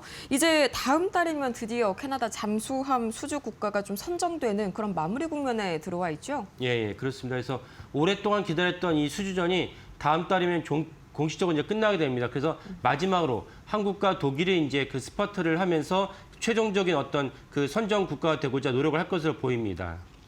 네, 그렇다면 이제 한국과 독일이 보시면은 가장 마지막까지 좀 살아남아서 치열하게 좀 각축을 벌이고 있죠. 근데 여기서 캐나다가 그냥 잠수함만 사는 게 아니잖아요. 사실상 거의 전 분야에서의 경제 협력을 지금 요구하고 있는 상황인데 이 부분은 우리가 좀 잘 준비를 해가고 있을까요? 예, 그렇습니다. 캐나다는 뭐 저희가 수차례 말씀드렸지만 그 공식적으로 잠수함 수주에 대해서는 외교와 군사뿐만 아니라 캐나다의 이제 국가 경제에다 기여할 수 있는 국가를 선정했다라고 얘기를 했습니다. 그래서 우리나라 이제 화면에 나오시던 강훈식 비서실장이 캐나다까지 날아가가지고 그때 또 당시 정의선 현대차 그리고 회장도 같이 동행했습니다. 그래서 캐나다의 어떤 잠수함을 수주하기 위해서 캐나다가 필요하는 경제 지능, 경제 부분을 위해서 우리가 할 수 있는 부분이 무엇인지 지속적으로 논의를 했습니다. 그러면 캐나다가 왜 그렇게 잠수함 수주를 갖고 다양한 각도에서 경제 정책을 갖다 펼치려고 하는지를 살펴볼 필요가 있는데 그 이유는 무엇이냐면 캐나다 정부가 트럼프 대통령이 갖다 출범하면서 그 사이가 안 좋아지면서 사이가 안 좋다는 걸 단순하게 그 레토릭으로 양국의 전 현직 수상이 트럼프 대통령과 설전을 벌이고 뭐 이런 일이 거의 드물죠, 외교사에서. 그런 것에 그치지 않고 그 때문에 많은 일자리가 없어졌습니다. 그래서 예컨대 제너럴 모터스, 미국의 대표적 완성차 기업이니까 제너럴 모터스가 온타리오 공장에서 직원 수백 명을 해고를 했고 또한 이제 그 다른 것을 포함해서 전체로 24,000 일자리가 사라졌다고 합니다. 일자리가 사라지면 민심이 흉흉해지고 당장 다음 달 월급이 끊어지는 것에 대해서 걱정할 수밖에 없지 않습니까? 이래서 제임스 칸이 이제 캐나다 총리 입장에서는 60조라는 엄청난 게 물량을 바탕으로 해서 조금이라도 그 당신네 국가의 캐나다 국가의 일자리를 갖다 확보하는 경제 정책을 갖다가 도울 수 있는 그런 국가로 선정했다고 명시적으로 얘기했습니다. 네, 캐나다가 좀 이런 식으로 사활을 좀 거는 이유가 좀 미국에서 경제적으로 독립을 하기 위해서 이런 흐름으로 해석을 해볼 수도 있겠네요. 그렇다면 이제 상대가 독일이라서 만만치가 않은데 이게 사실 전방위적으로 협력을 하는 거지 않습니까? 그런 측면에서는 좀 안보도 분명히 엮여 있는 사안인데요. 그러면 독일이 좀 나토 회원국이다 보니까 우리보다 강점이 있는 거 아닐까요? 예, 맞습니다. 그 점에서는 독일이 확실히 우리다 이제 우선순위가 있다, 가점이 있다라고 볼 수 있습니다. 나토 회원국이라는 것은 무슨 뜻입니까? 나토 회원국이라는 것은 각국이 공중에서, 육군에서, 그다음에 바다에서 연합훈련을 해야 된다. 연합훈련 한다는 것은 서로 간에 교신도 해야 되고 양국 간의 무기 체계도 같이 공조를 해야 되고 근데 캐나다와 독일은 수십 년간 나토 회원국이기 때문에 그런 공조 체계가 상당히 긴밀하다. 그래서 캐나다가 잠수함 12척이지만은 근데 왜 60조냐? 그 추가로 이제 여러 가지 AS나 MRO로 대변되는 이런 물량까지 합쳐서 우리가 60조로 하는데 그런 추가로 된 물량 역시 양국의 어떤 공조체계가 필요하다는 관점에서 캐나다가 확실히 우리나라보다는 우선순위 있다라고 볼 수가 있습니다. 이 점이 독일이 이제 그 앞서 있는 점이고 하지만 독일 역시 캐나다 총리가 노골적으로 얘기했기 때문에 어떤 식으로 캐나다 경제에 기여할 수 있는지를 살펴봐야 됩니다. 그래서 저희가 말씀드렸지만 독일이 이제 제시하는 카드는 폭스바겐입니다. 폭스바겐의 공장을 통해서 캐나다의 국민의 일자리를 좀 더 창출하겠다는 그런 의도가 있고 또 다른 거는 노르웨이까지 끌어들여가지고 노르웨이 역시 나토 회원국이기 때문에 노르웨이, 독일이 이제 연대를 해서 캐나다 잠수함 수전에 참여하겠다라고 보시면 되겠습니다. 네, 확실히 안보적으로는 독일이 조금 더 유리한 만큼 우리는 경제적인 카드를 상당히 좀 매력적으로 꺼내야 될 텐데 우리 가장 큰 카드는 이제 자동차죠. 예. 그래서 정의선 현대차 그룹 회장이 이제 강훈식 비서실장이 캐나다의 마지막 수주를 위해서 날아갔을 때 동행을 했습니다. 그래서 현대차의 공식적 입장은 무엇이냐면 아직까지는 캐나다 법인에서 차량 생산에서 설립할 계획이 없다. 하지만 그 자동차 완성차를 갖다가 설립할 계획은 없지만 캐나다의 청정에너지, 그러니까 현대차가 자랑하는 청정에너지는 무엇이냐면 수소이거든요. 지금도 이제 서울 시내나 우리나라 전국 곳곳에 현대차의 수소 완성차 넥소가 돌아다니지 않습니까? 이런 수소 에너지 분야에 있어서는 현대차가 이제 캐나다에 협력할 의지가 있다라는 발표한 상황입니다. 그래서 이 점이 있고, 그다음 또 저희가 알려드린 대로 대한항공 역시 이제 캐나다에서 큰 어떤 역할을 할 수 있고, 그리고 어저께 저희가 보도해드린 대로 LG에너지 솔루션이 캐나다 이제 그 2차전지 배터리 공장 갖고 있었는데 스타란테스의 지분을 완전히 획득을 하면서 LG에너지 솔루션 입장에서는 캐나다에, 그러니까 지분을 완전히 획득했다는 뜻은 무엇이냐? 캐나다에 있는 공장을 문을 닫지 않는다는 것입니다. 문을 닫지 않는다고 해서 그대로 일자리가 그 증액은 없지만 그래서 일자리를 감소하지 않는 측면에서는 LG에너지 솔루션의 역할도 중요했다라고 볼 수가 있겠습니다. 이 정도면 우리도 상당히 독일에 좀 대적을 할 만한데 또 우리 또 다른 강점이 분명 있을 것 같습니다. 예를 들면 우리가 또 빨리빨리의 민족이잖아요. 이런 게 또 유리하게 작용할 수 있나요? 예, 맞습니다. 그 점도 되게 중요한데요. 그 FT가 이제 캐나다 이제 군 관계자랑 인터뷰한 내용을 보면은 뭐라고 캐나다 군 관계자가 FT에 뭐라고 얘기했냐면 잠수함이 없는 것보다 어떤 잠수함이 있는 게 낫다. 그러니까 이 말은 뭐냐? 당연히 나토 회원국이 우리가 아니고 나토 회원국인 독일을 갖다가 잠수함을 갖다 끌어들인 게 맞지만 하지만 잠수함이 없는 것보다는 당장으로 있는 게 낫지 않냐 해서 우리나라는 독일보다 더 빨리 잠수함을 갖다가 건조해서 취역을 할 수 있다라고 이제 제시한 점도 장점입니다. 이 점을 독일 군 당국이 중요하게 보고 있다라고 볼 수가 있겠습니다. 그래서 우리의 또 다른 강점은 적시에 독일보다 빨리 잠수함을 갖다 공급할 수 있다는 것은 우리에게 장점이라고 볼 수 있겠습니다. 네, 역시나 빠른 납기, 한국 방산하면 떠오르는 대표적인 강점이죠. 이게 잠수함 수주전에서도 빛을 발할지 향후 다음 달 이 최종 결과까지 지켜보셔야겠습니다.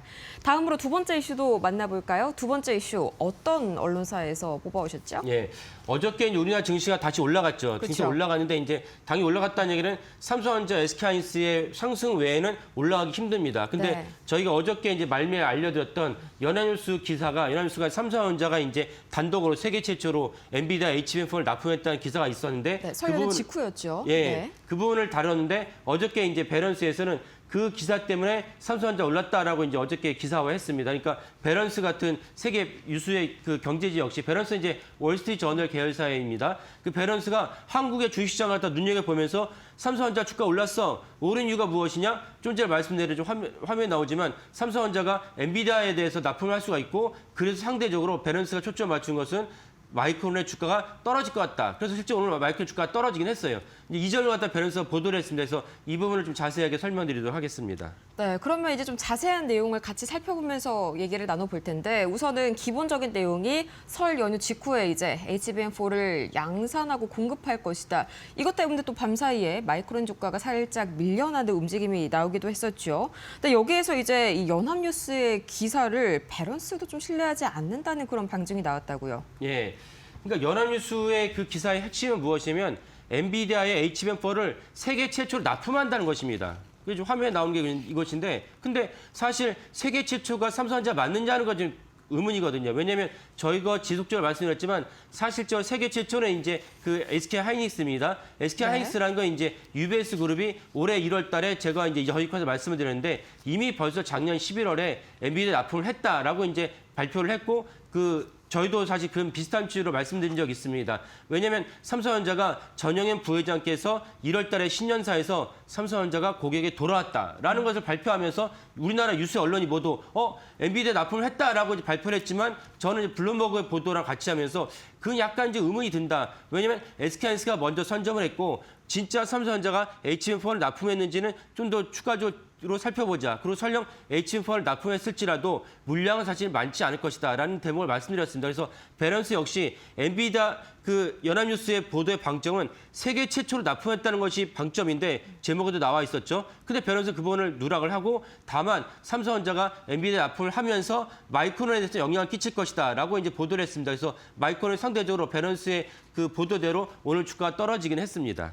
네, 아니 그러면 이 엔비디아의 HBM4 납품 삼성전자가 최초가 아니라면 SK하이닉스가 최초 타이틀을 가져가는 게 맞나요? 예, 그래서 1월 14일 날 저희가 이제 UBS 증권의 그 보도를 갖다 보고 그에 맞춰서 이제 말씀을 드렸습니다. 그래서 UBS 증권은 작년에 이미 10월 달에 HBM4를 납품을 시작했다라고 얘기했습니다. 네. 그것이 사실 현실적으로 맞고 왜냐면 이렇게 중요한 사업과 부품에 있어서는 엔비디아가 다각도로 검토를 한 다음에 최종적으로 승인해 줘야 되는데 SK하이닉스는 작년 3월 달에 그 샘플을 갖다 보냈고 그렇다면 통상 3개월 정도 걸리거든요. 그러면 실질적으로는 작년 6월이나 7월쯤에 납품을 해야 되는데 어떠한 이유에서인지 납품은 점점 늦어졌습니다. 이유에 대해서는 제가 설명드린 적이 있었는데 이유는 무엇이냐면 엔비디아 입장에서는 SK하이닉스라는 단독 밴더, 그러니까 단독 공급자는 좀 불안하다. 왜냐하면 가격 협상력도 나빠지고 단독으로 그 밴더를 갖다 설정했을 때 해당 회사가 만약에 SK하이닉스가 본의 아니게 납품을 갖다가 늦추거나 납품해서 물량 차질이 빚게 되면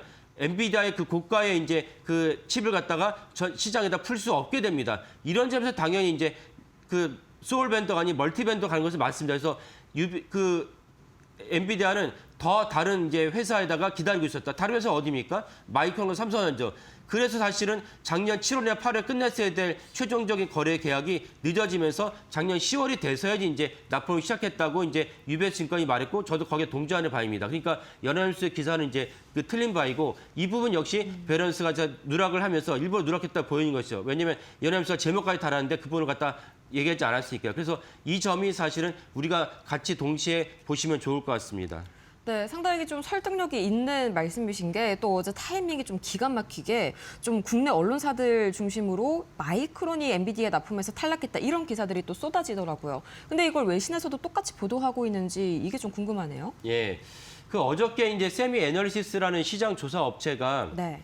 마이크론이 엔비디아 납품을 갖다가 탈락했다라고 보도를 하면서 전체적으로 이제 비중이 100이라고 친다면 하이닉스가 70을 가지고 원래 30을 갖다가 마이크론과 삼성전자 나눠 가지는 것이다 라고 추정을 했는데 근데 밸런스는 그렇게 말하지 않았습니다. 밸런스가 뭐라고 말하냐면 여전히 마이크론이 유의미한 어떤 엔비디아의 그 비중을 갖고 있다라고 얘기했습니다. 그래서 저는 처음부터 이걸 갖다가 처음에 기사화하게 만들었던 세미 애널리시스라는 곳을 좀 생소한 것이고 그 추가로 알아봤더니 대부분의 그 제가 취재를 했던 많은 곳에서 세미 애널리시스 못 들어본 곳이다라는 어떤 응답이 왔습니다. 그래서 제가 알고 있다는 비슷하고 그래서 세미 애널리시스라는 잘 생소한 곳에서 마이크론이 탈락했다는 되게 중요한 정보를 갖다가 내부자 정보에 해당하는 정보를 갖다가 획득했다는 자체가 좀 의문이 들긴 합니다. 그래서 해당 사실은 좀 신빙성에 떨어진다고 봐야겠고 역시 저도 밸런스처럼 마이크론이 여전히 어느 정도는 이제 그 엔비디아 납품에 대해서 영향력을 행사하고 비중을 갖고 있다라고 보는 것이 타당하지 않나 싶습니다. 동시에 또한 저희가 알려드릴 수 있는 부분이 무엇이냐면 지난주 금요일 날 저희가 설명드렸는데 디지타임스의 보도에 따라서 하이닉스의 수율이 HBM4의 하이닉스 수율이 80에서 90%이고 네. 삼성전자는 HBM4의 수율이 최대 60%다. 그러면 60%라는 HBM만 되는 것이 삼성전자 HBM을 갖다가 밑에다 베이스 다이를 연결한다면 또 수율이 줄어들 수밖에 없습니다. 이 정도로 삼성전자 수율이 나쁘다면 실제로 삼성전자의 채산성과 영업이 올라가기는 힘들다. 이런 것도 저희가 금요일에 말씀드렸는데 이런 것들 전체적으로 봤을 때 삼성전자가 HBM4에서 실제적으로 30% 정도 공급을 가지기는 좀 어렵지 않을까라는 그 생각을 합니다. 네, 또 약간 시간적으로도 봤을 때도 그 기사가 나온 지 얼마 안 돼서 또 이런 기사가 떴습니다. 그 부분도 한번 좀 생각을 해볼 여지가 있는 것 같고요. 뭐 이전부터 HBM3 이 시절부터 삼성전자의 엔비디아 납품 참 좀 설왕설래가 많지 않았습니까? 이제 약간 혼선 보도도 많았었고요. 이런 비공식적으로 HBM3E가 납품됐었다. 이거는 지금 좀 확실한 사실인가요? 그러니까 그 부분도 사실은 뭐 제가 뭐 여러 가지 해당 사실을 보도하고 이걸 갖다 퍼뜨린 언론사를 알고 있지만 굳이 뭐 그 부분을 언급하지 않겠습니다. 그 언론사들은 삼성 HBM3를 납품했다고 했지만 실제로 제가 취재한 바를 제가 설명드린 것과 일맥상통하면서 HBM3를 납품하지 않았고 납품했을지언정 물량은 미미하다. 그 미미한 물량을 가지고 사실 삼성전자가 여러 가지 이런 이제 사실 언론에 흘려지지 않았나라고 생각이 듭니다. 그래서 사실 어제 같은 경우도 보면은 만약에 연합뉴스랑 그다음에 우리나라 유수의 언론이 보도했던 세미 애널리시스의 보도에 따라서 삼성전자가 HBM4에도 30% 비중 갖고 있었다면 삼성전자 주가가 더 올랐어야 되는데 하이닉스보다 미미하게 주가가 좀 내려앉았습니다. 이 뜻은 무엇이냐? 실제로 삼성전자에 대한 그 보도가 시장에서는 별로 이렇게 신빙성이 없다라고 여겼다고 볼 수가 있습니다. 삼성전자 주가가 오른 것은 HBM4보다는 삼성전자가 워낙 많은 물량을 컨벤셔널, 그러니까 범용 디램을 갖다 생산하면서 영업이 끌어들이기 있기 때문에 생긴 효과다라고 봐야겠고 그리고 이제 젠슨한 계속 나서서 디램에 있어서 HBM에 있어서 AI에 있어서 버블이 아니다 얘기하는 부분도 삼성전자의 중요한 역할을 끼쳤다 봅니다. 이런 부분도 종합적으로 보시는 게 좋겠다라고 말씀드립니다. 네, 설 연휴가 참 좀 기대가 되네요. 이제 설 연휴 직후에 관련된 이슈들 물량이 어느 정도일지 그리고 확실히 이게 뉴스로 공식화가 될지 두 가지 반드시 체크를 해보셔야겠습니다.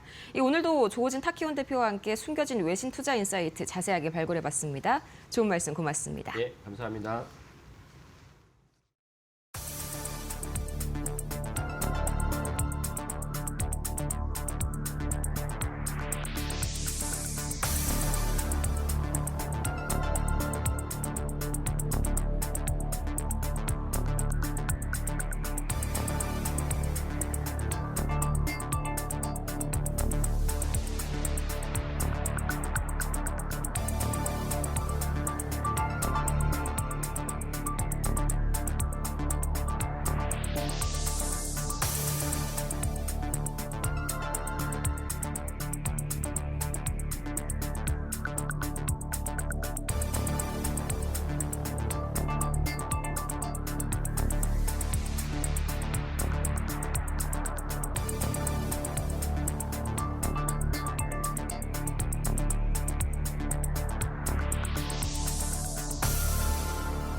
네, 여러분 안녕하십니까. 2월 10일 화요일입니다.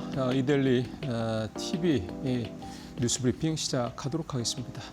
오늘 이데일리 신문에 나온 시장 관련된 내용들 이렇게 명확하게 뭐 시장에 뭐가 어떻다는 얘기보다도 오늘은 좀 섹터 얘기들을 좀 준비를 좀 해봤습니다. 시장 직접적인 내용보다 조금 주변에 있는 얘기인데 시장에 영향을 좀 미칠 만한 그런 내용들 좀 살펴보겠습니다.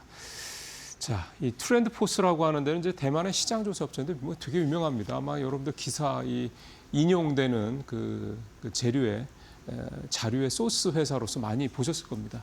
이 회사가 내놓은 이 시장 조사 업체가 내놓은 내용이 이제 제목을 보시면 AI 타고 메모리 134% 급증, 파운드리 2배 넘는다라는 내용입니다. 여기서 보시면 이제 이 막대 그래프 초록색이 메모리고 이 파란색 그래프가 이제 파운드리다 이렇게 이해를 하시면 되겠습니다. 화면에 잘 보일지 모르겠습니다만 글자가 작아서 자, 이 기사의 골자는 이겁니다.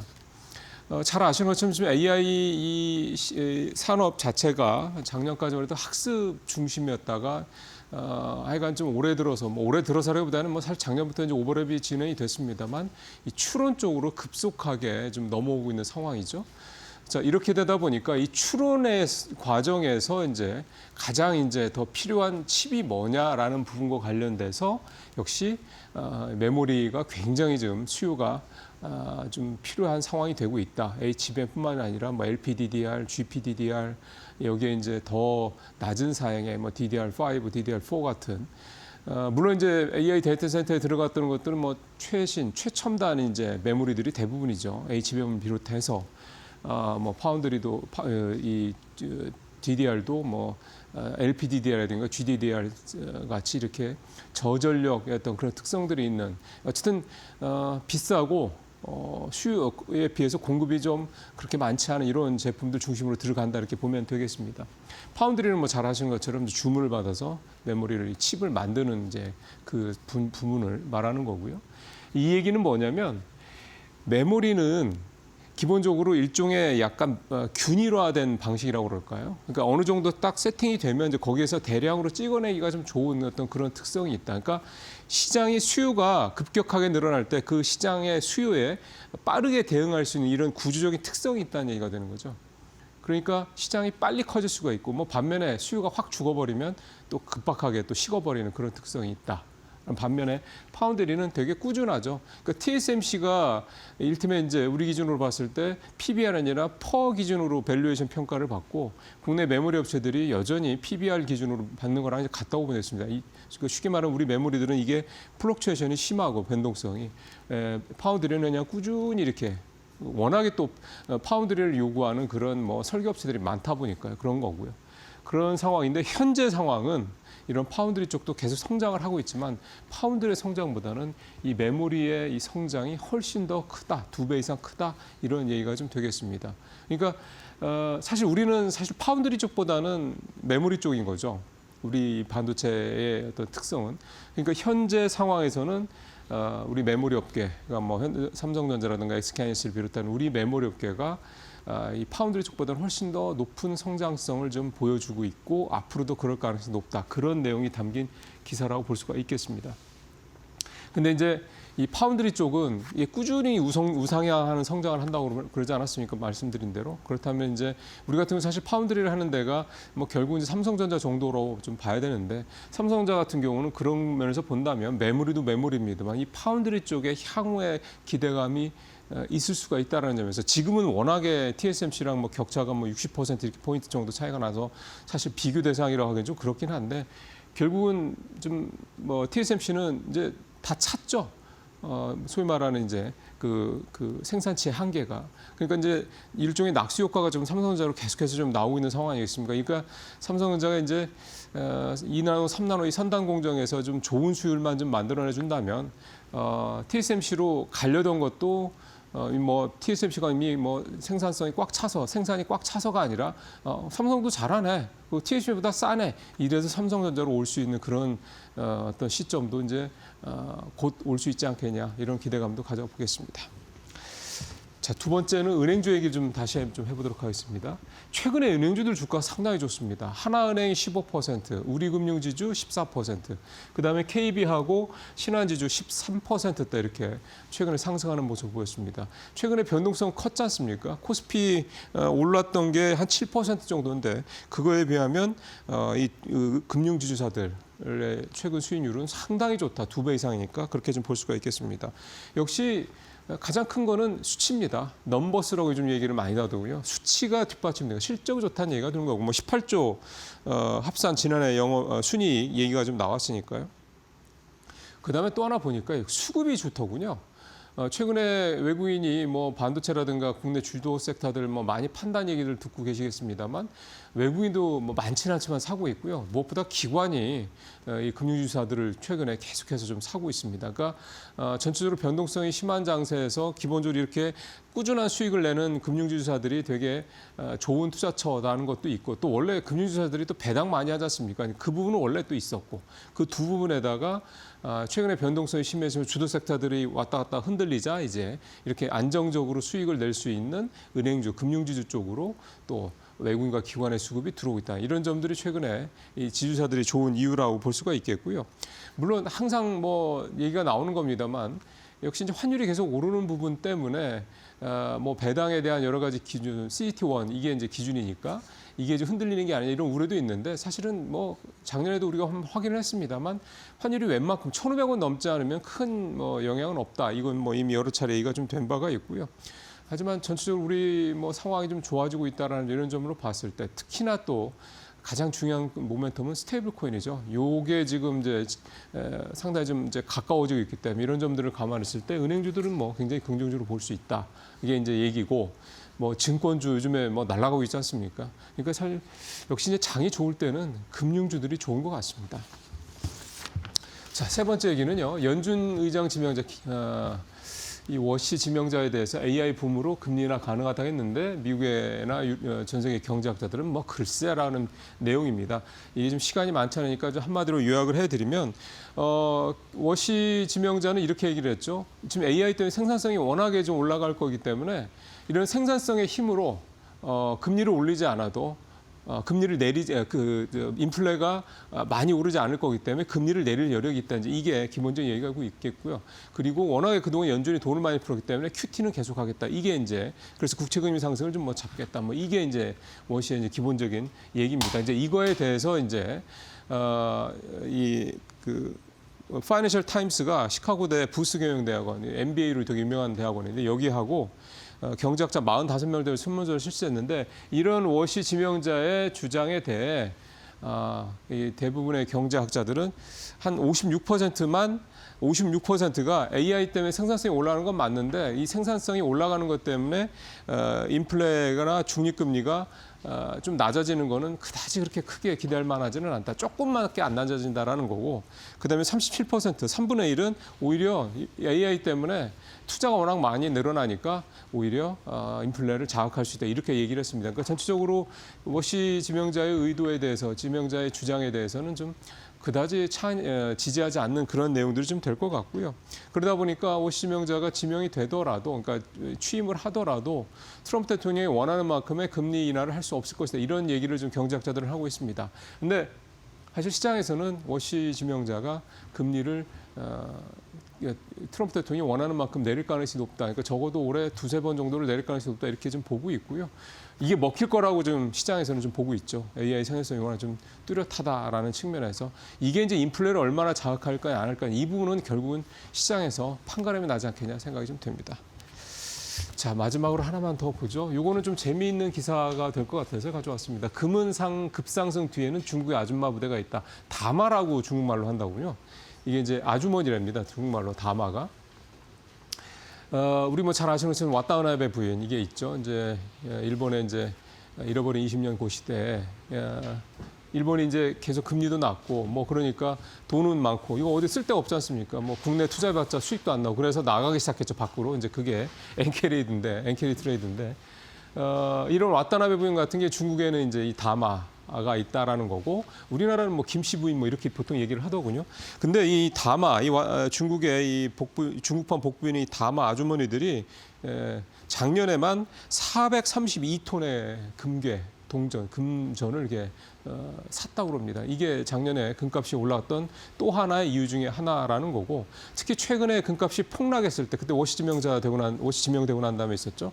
그때도 이 양반들이 대거 이 금과 은을 시장에서 팔아치우면서 은값이 이렇게 폭락을 했다. 이제 그 주범이다라고 이제 이 월스트리트 저널이 얘기를 좀 하고 있는 거고요. 이분들이 이렇게 금이나 은을 이렇게 집중적으로 사는 이유는 빤하죠. 일본 와타나베 부인이랑 똑같습니다. 부동산 시장도 안 좋고 집을 사기도 그렇고 뭐 금리도 낮고 뭐 중국의 주식시장이 뭐 딱히 나은 것도 아니고 그러니까 수익을 낼 데가 없는 거죠. 그러다 보니까 금과 은에 수익을 집중적으로 내고 있었다, 사고 있었다 이 얘기가 좀 되고 있는 건데요. 사실 충분히 이해는 가긴 합니다. 그래서 이제 월스트리트 저널의 얘기도 이제는 이 다마들을 이제 좌시하면 안 된다. 이제 이런 내용이 좀 될 것 같습니다. 결국은 그 다마 뒤에 중국이 있다는 얘기가 되겠죠. 오늘 여기서 마치도록 하겠습니다.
2026년 설 명절, 이 간만에 맞는 연휴인데 조금 짧은 감이 있어서 아쉬운데요. 오히려 이 설 연휴 이후를 더 긍정적으로 기대하게 만드는 소식이 있었죠. 바로 삼성전자의 HBM4 이 양산 공급 소식. 오늘 이 이야기 조금 더 심층적으로 다뤄보도록 할게요. 이영훈 IM증권 서울금융센터 이사 옆에 나와 계십니다. 어서 오세요. 네, 안녕하십니까. 네, 이 HBM4 세계 최초 양산 드디어 그 타이틀을 좀 삼성전자가 가져가는 모습인데 잃어버린 2년 이 소식을 통해서 좀 설 연휴 기점으로 다시 한번 되찾아올 수 있을까요? 우선 이제 HBM4 시장에 초기 진입을 한다는 것 자체는 굉장히 의미가 있습니다. 근데 네. 이제 너무 그 부분에 있어서 삼성 위주로 지금 많은 이들 바라보고 계시는데 SK 하이닉스도 우리나라 기업입니다. 네. 그러니까 어디가 됐든 간에 그 시장을 장악하는 것 자체가 의미가 있다라고 보시면 되고요. HBM4 시장 지금 최근에 나와 있는 그 전망을 보니까 중요한 거는 작년 상반기까지만 해도 HBM3 쪽으로 해가지고는 삼성이 들어가지 못했고요. 그렇죠. 하이닉스하고 그 마이크론 테크놀로지가 7대3 정도로 가져갔었던 시장이었고 작년 연말에 퀄 통과를 하게 되면서 그 하이닉스가 60, 그 다음에 삼성이 20, 그 다음에 마이크론이 20 이렇게 네. 또 시장이 바뀌었었고 연말에서. 근데 지금 이번에 이제 재편이 되면서 지금 시장에서 전망하고 있는 거는 SK 하이닉스가 70, 그다음에 삼성이 30 정도를 가져갈 거라고 보고 있습니다. 마이크론은 완전 배제가 됐네요. 약간 배제된다는 얘기들이 계속해서 최근에 나오고 있습니다. 그렇죠. 근데 이제 그게 아마도 로직 다이 문제일 것 같아요. 그러니까 로직 다이 문제를 지금 마이크론 테크놀로지가 그 엔비디아가 요구했었던 사양하고 다르게 좀 기존의 방식을 고집했다가 좀 네. 문제가 돼서 이제 TSMC 쪽으로부터 다시 의뢰를 해서 거기서 이제 다시 제작하고 설계하는데 조금 시간이 걸린다라는 말이 현재까지는 좀 있습니다. 그래서 현재 분위기는 그렇다고 한다면은 삼성이 HBM4 시장의 초기 진입도 중요하고 시장 점유율을 넓히는 것도 되게 중요하고 의미가 있습니다. 그 네. 부분에서는 분명한 건 있지만 주도권을 가져온다라고 얘기하기는 아직 좀 이르고요. 다만 이제 앞으로 놓고 봤었을 때 방금 말씀드렸던 로직 다이 쪽의 비중이 굉장히 중요해지는데 네. 이거를 직접 파운드리로 만들어낼 수 있는 거는 삼성이기 때문에 시간이 가면 갈수록 삼성 쪽에 유리한 측면은 분명히 있습니다. 그럼 SK 하이닉스는 아직 그 로직 다이를 완전히 좀 생산까지는 어려운 상황인가요? TSMC하고 협업하면서 만들고 있고요. 현재는요. 네. 파운드리 사업 부분의 역할이기 때문에 그래서 이제 이거를 자체적으로 할지는 모르겠지만은 아마도 지금까지 나와 있는 내용으로 봤을 때는 네. 거기는 TSMC하고 협업을 계속할 가능성이 높습니다. 네, 확실히 뭐 자사에서 전부 다 만든다고 하면은 수율이 조금 더 개선을 시키기가 훨씬 용이해지는 측면이 있겠네요. 이제 재순왕 CEO의 이 AI 투자가 적절하다 이 발언도 최근에 이 AI 반도체단을 상당히 끌어올렸는데 여기와 함께 또 삼성전자가 부각을 받은 그런 모습도 포착이 됐습니다. 중요한 게요, 말씀을 해주신 것처럼 이제 물량이 어느 정도 과연 납품이 되냐 이건데 그 비율, 뭐 비중은 말씀해주신 대로 거의 뭐 변화가 없다. 이렇게 봐야 될까요? 일단 초기에는 마이크론이 진입이 어렵다라는 얘기가 사실이라면은 네. 어쨌든 삼성이나 하이닉스나 두 군데 다 이제 증가하는 효과는 있죠. 그렇죠. 기존 캐파만 가지고도. 근데 중요한 건 HBM4 시장은 더 비싸고요. 그다음에 아마도 용량 주문 역시도 더 많아질 가능성도 있거든요. 네. 그래서 전체적인 볼륨이 커진다라고 볼 수가 있고 어느 정도 커질 것이냐 이걸 전망하는 거는 개별적으로 우리가 전망하기는 쉽지 않기 때문에 실적 증가세를 보면 되거든요. 실적 증가세요. 그러니까 실적 증가를 전망하고 있는 수치를 보면 양사 합산으로 해서 200조 영업 이익이 날 거라고 전망했었던 게 작년 네. 말인데 지금은 양사 합산으로 430조가 넘어섭니다. 2배 이상 뛰어올랐네요. 그것도 심지어 윈터 이즈 커밍을 얘기했었던 회사에서 기억이 나죠. 예, 네. 그렇게까지 이제 크게 태어났고 평균적으로 봤을 때는 삼성이 한 200조는 넘어갈 것 같다라고 얘기를 하고 있는 상황이잖아요. 그럼 그 정도의 영업 이익이라고 하면은 글로벌로 보면은 탑10 안에 당연히 들어가고 심지어 뭐 내년 가게 되면은 그 넘버 원까지도 바라볼 수 있다는 얘기들이 나오고 있으니까 네. 이런 분위기가 어쨌든 HBM하고 그다음에 레거시 디램 쪽에서 같이 녹아서 나온다고 한다면은 시장 자체가 계속 커지는 부분에 대한 거, 그다음에 적어도 초기 시장에서 우리나라 기업들이 주도하고 있다라는 거 이런 부분들에 대한 기대감은 충분히 영업이익 전망에 녹여져 있다라고 네. 보시면 될 것 같아요. 근데 시장이 이렇게 말씀을 좀 주신 대로 HBM이랑 D램에 상당히 좀 집중을 하고 있는 분위기인데 낸드 쪽의 분위기도 상당히 좋죠. 이제 KB증권에서 지난주에 이제 리포트를 하나 발간을 했는데 낸드 부문의 영업이익이 1,460%나 성장을 한다. 아예 영업이익이 이렇게까지 폭증하는 이유가 또 낸드에서는 어떤 게 있을까요? 원래 낸드 쪽이 과잉 생산 영역이라 가지고 네. 삼성이나 하이닉스나 공이 다 감산 얘기를 해왔었던 영역인데 그렇죠. 작년 하반기 이후로 지금 낸드 쇼티지가 발생하기 시작했었던 거는 그 AI가 이제 연산에서 추론으로 넘어가기 시작하면서 네. 소위 말해서 사고하는 AI의 필요성 이런 것들이 대두되다 보니까 이제 저장 장치에 대한 부분들이 커지게 되고요. 이게 이제 낸드 수요를 촉발시킨 측면이 있고 때마침 또 삼성은 낸드 그 공정을 갖다가 D램 공정으로 일부 전환도 하고 네. 그러면서 캐파를 좀 일부 줄여나가는 작업도 좀 했었거든요. 타이밍이 잘 맞았네요. 그러다 보니까 이게 감사한 효과 여기에다가 쇼티지까지 발생하니까 가격은 굉장히 많이 올라오는 그런 그림이 나왔던 거죠. 그래서 낸드는 사실은 삼성이 겨우 BEP 맞추고 나머지는 적자 보는 그런 영역이었었는데 불과 1년 전만 해도 이제는 뭐 엄청 큰 수익을 내는 하나의 섹터가 될 것 같고요. 다만 낸드 같은 경우는 고민점이 하나 있는 거는 중국이 굉장히 생각보다 많이 따라와 있어요. 그래서 이제 중국 쪽의 물건을 만약에 지금 D램도 지금 쇼티지가 나니까 네. 그 CXMT 거 지금 테스트한다고 그러잖아요. 네. 뭐 그럴 가능성도 없지 않아 있지 않을까 싶은 생각이 들기 때문에 상대적으로 그 강도가 D램처럼 아주 강하지는 않을 것 같아요. 그럼 진짜 말씀을 좀 주신 대로 좀 이어지는 질문이긴 합니다만 창신 메모리랑 양산 메모리에서 좀 바짝 따라오고 있지 않습니까? 아직까지 기술적으로는 우리가 우위인 건 확실한데 얼마나 좀 격차가 지금까지 좀 좁혀졌는지 궁금하네요. 그러니까 이 부분에 있어서는 이제 말들이 많기 때문에 네. 뭐 어느 정도다라고 얘기하기는 어렵지만은 적어도 그 D램 쪽에서 DDR4 시장까지는 창신 메모리 쪽에서도 굉장히 많이 따라붙어 있고요. 네. 이제 DDR5 쪽에서 이제 수율의 문제가 좀 발생이 돼서 아직까지는 그쪽은 못 따라오고 있는 걸 정도로 알고 있고 네. 낸드 부분 같은 경우는 중국도 생각보다 굉장히 많이 따라붙어 있는 걸로 알고 있습니다. 그렇다고 하더라고요. 네. 네, 상당히 좀 긴장을 하게 만드는 그런 중국 측의 이슈까지 있는 낸드 상황인데 뭐 이제 그래도 앞으로 파운드리나 테슬라, 수주 같은 영역도 있지 않습니까? 이 부분들이 상당히 좀 기대감이 많이 되는 부분인 것 같습니다. 과연 이 비메모리의 흑자 전환 정확히 언제를 좀 기점으로 보실까요? 삼성 측에서 얘기하는 흑자 전환은 27년입니다. 27년이요. 근데 이제 기대감을 가져갈 수 있는 거는 그렇다면 올해 주목을 하셔야 되는 거는 그 흑자 전환의 트리거가 뭐가 될 것이냐. 네. 그리고 그 트리거가 실제 수율로 증명이 된다고 하면은 글로벌 소위 말해가지고 그 주요 테크, 빅테크들이 지금 다 TSMC에 줄 서 있잖아요. 대기하고 그쵸. 있고 엄청 비싼 가격에 그것도 줄 서 있고 대접도 못 받고 있고. 근데 만약에 수율이 올라온다면은 삼성을 외면할 이유가 없다는 거죠. 그렇죠. 그러면 삼성 쪽에서 지금 현재 나왔던 뉴스들만 종합해서 보면은 이나노 쪽이 수율이 50%가 넘었다는 기사가 지난달에 나왔었고요. 네. 4나노 같은 경우는 70% 수율을 넘긴 걸로 지금 많이 확인이 되고 끌어올렸네요. 있습니다. 그러면 네. 4나노는 영업이 정상적으로 다 가능하다는 얘기입니다.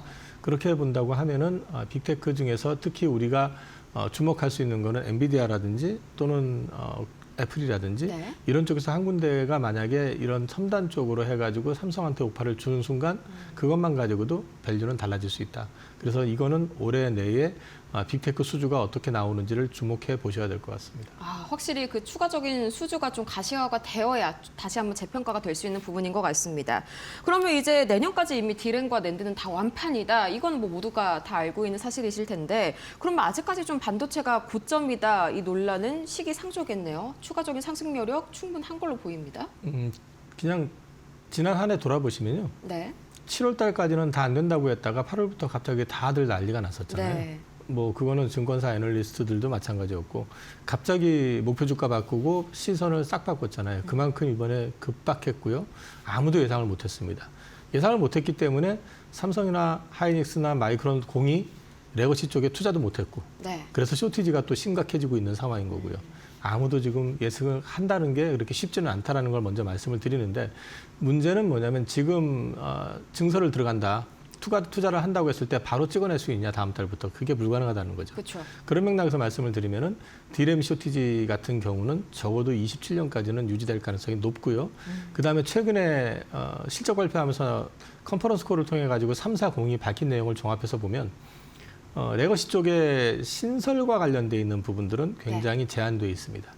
그러니까 340이 조심스러워하고 있습니다. 왜? 자기들도 몰랐고 또 예측이 빗나가네. 앞으로도 예측하기가 쉽지 않고 또 지금 빅테크가 얘기하는 것만 듣고 투자하기에는 한 번 당해봤고 네. 2017년에 말대로 대대적인 증설을 했다가 작살이 나가지고 적자나고 뭐 그 당시에 또 마이크론은 망한다는 말까지 나왔었으니까 그렇죠.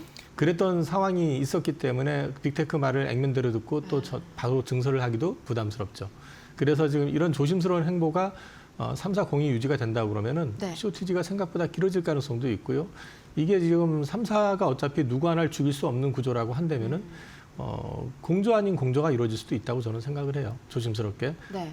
누구 하나 죽이기 위해서 대대적인 증설을 하는 게 아니라 시장을 유지하기 위해서 어느 정도 선에서만 그쵸. 유지하는 그런 패턴을 가져가면서 3사가 공이 수익을 나눠 갖는 그런 그림이 그려진다면 멀티플 조정의 요인도 될 수 있습니다. 그렇게 되면 또 다른 얘기가 될 수 있는 거니까 지금은 섣불리 언제 고점이냐, 이제 다운 거냐를 예단할 필요는 없을 것 같습니다. 네. 그러면 뭐 27년까지의 쇼티지는 뭐 수요에서 급박한 변화가 있지 않는 이상 거의 확실하다 이렇게 보실까요?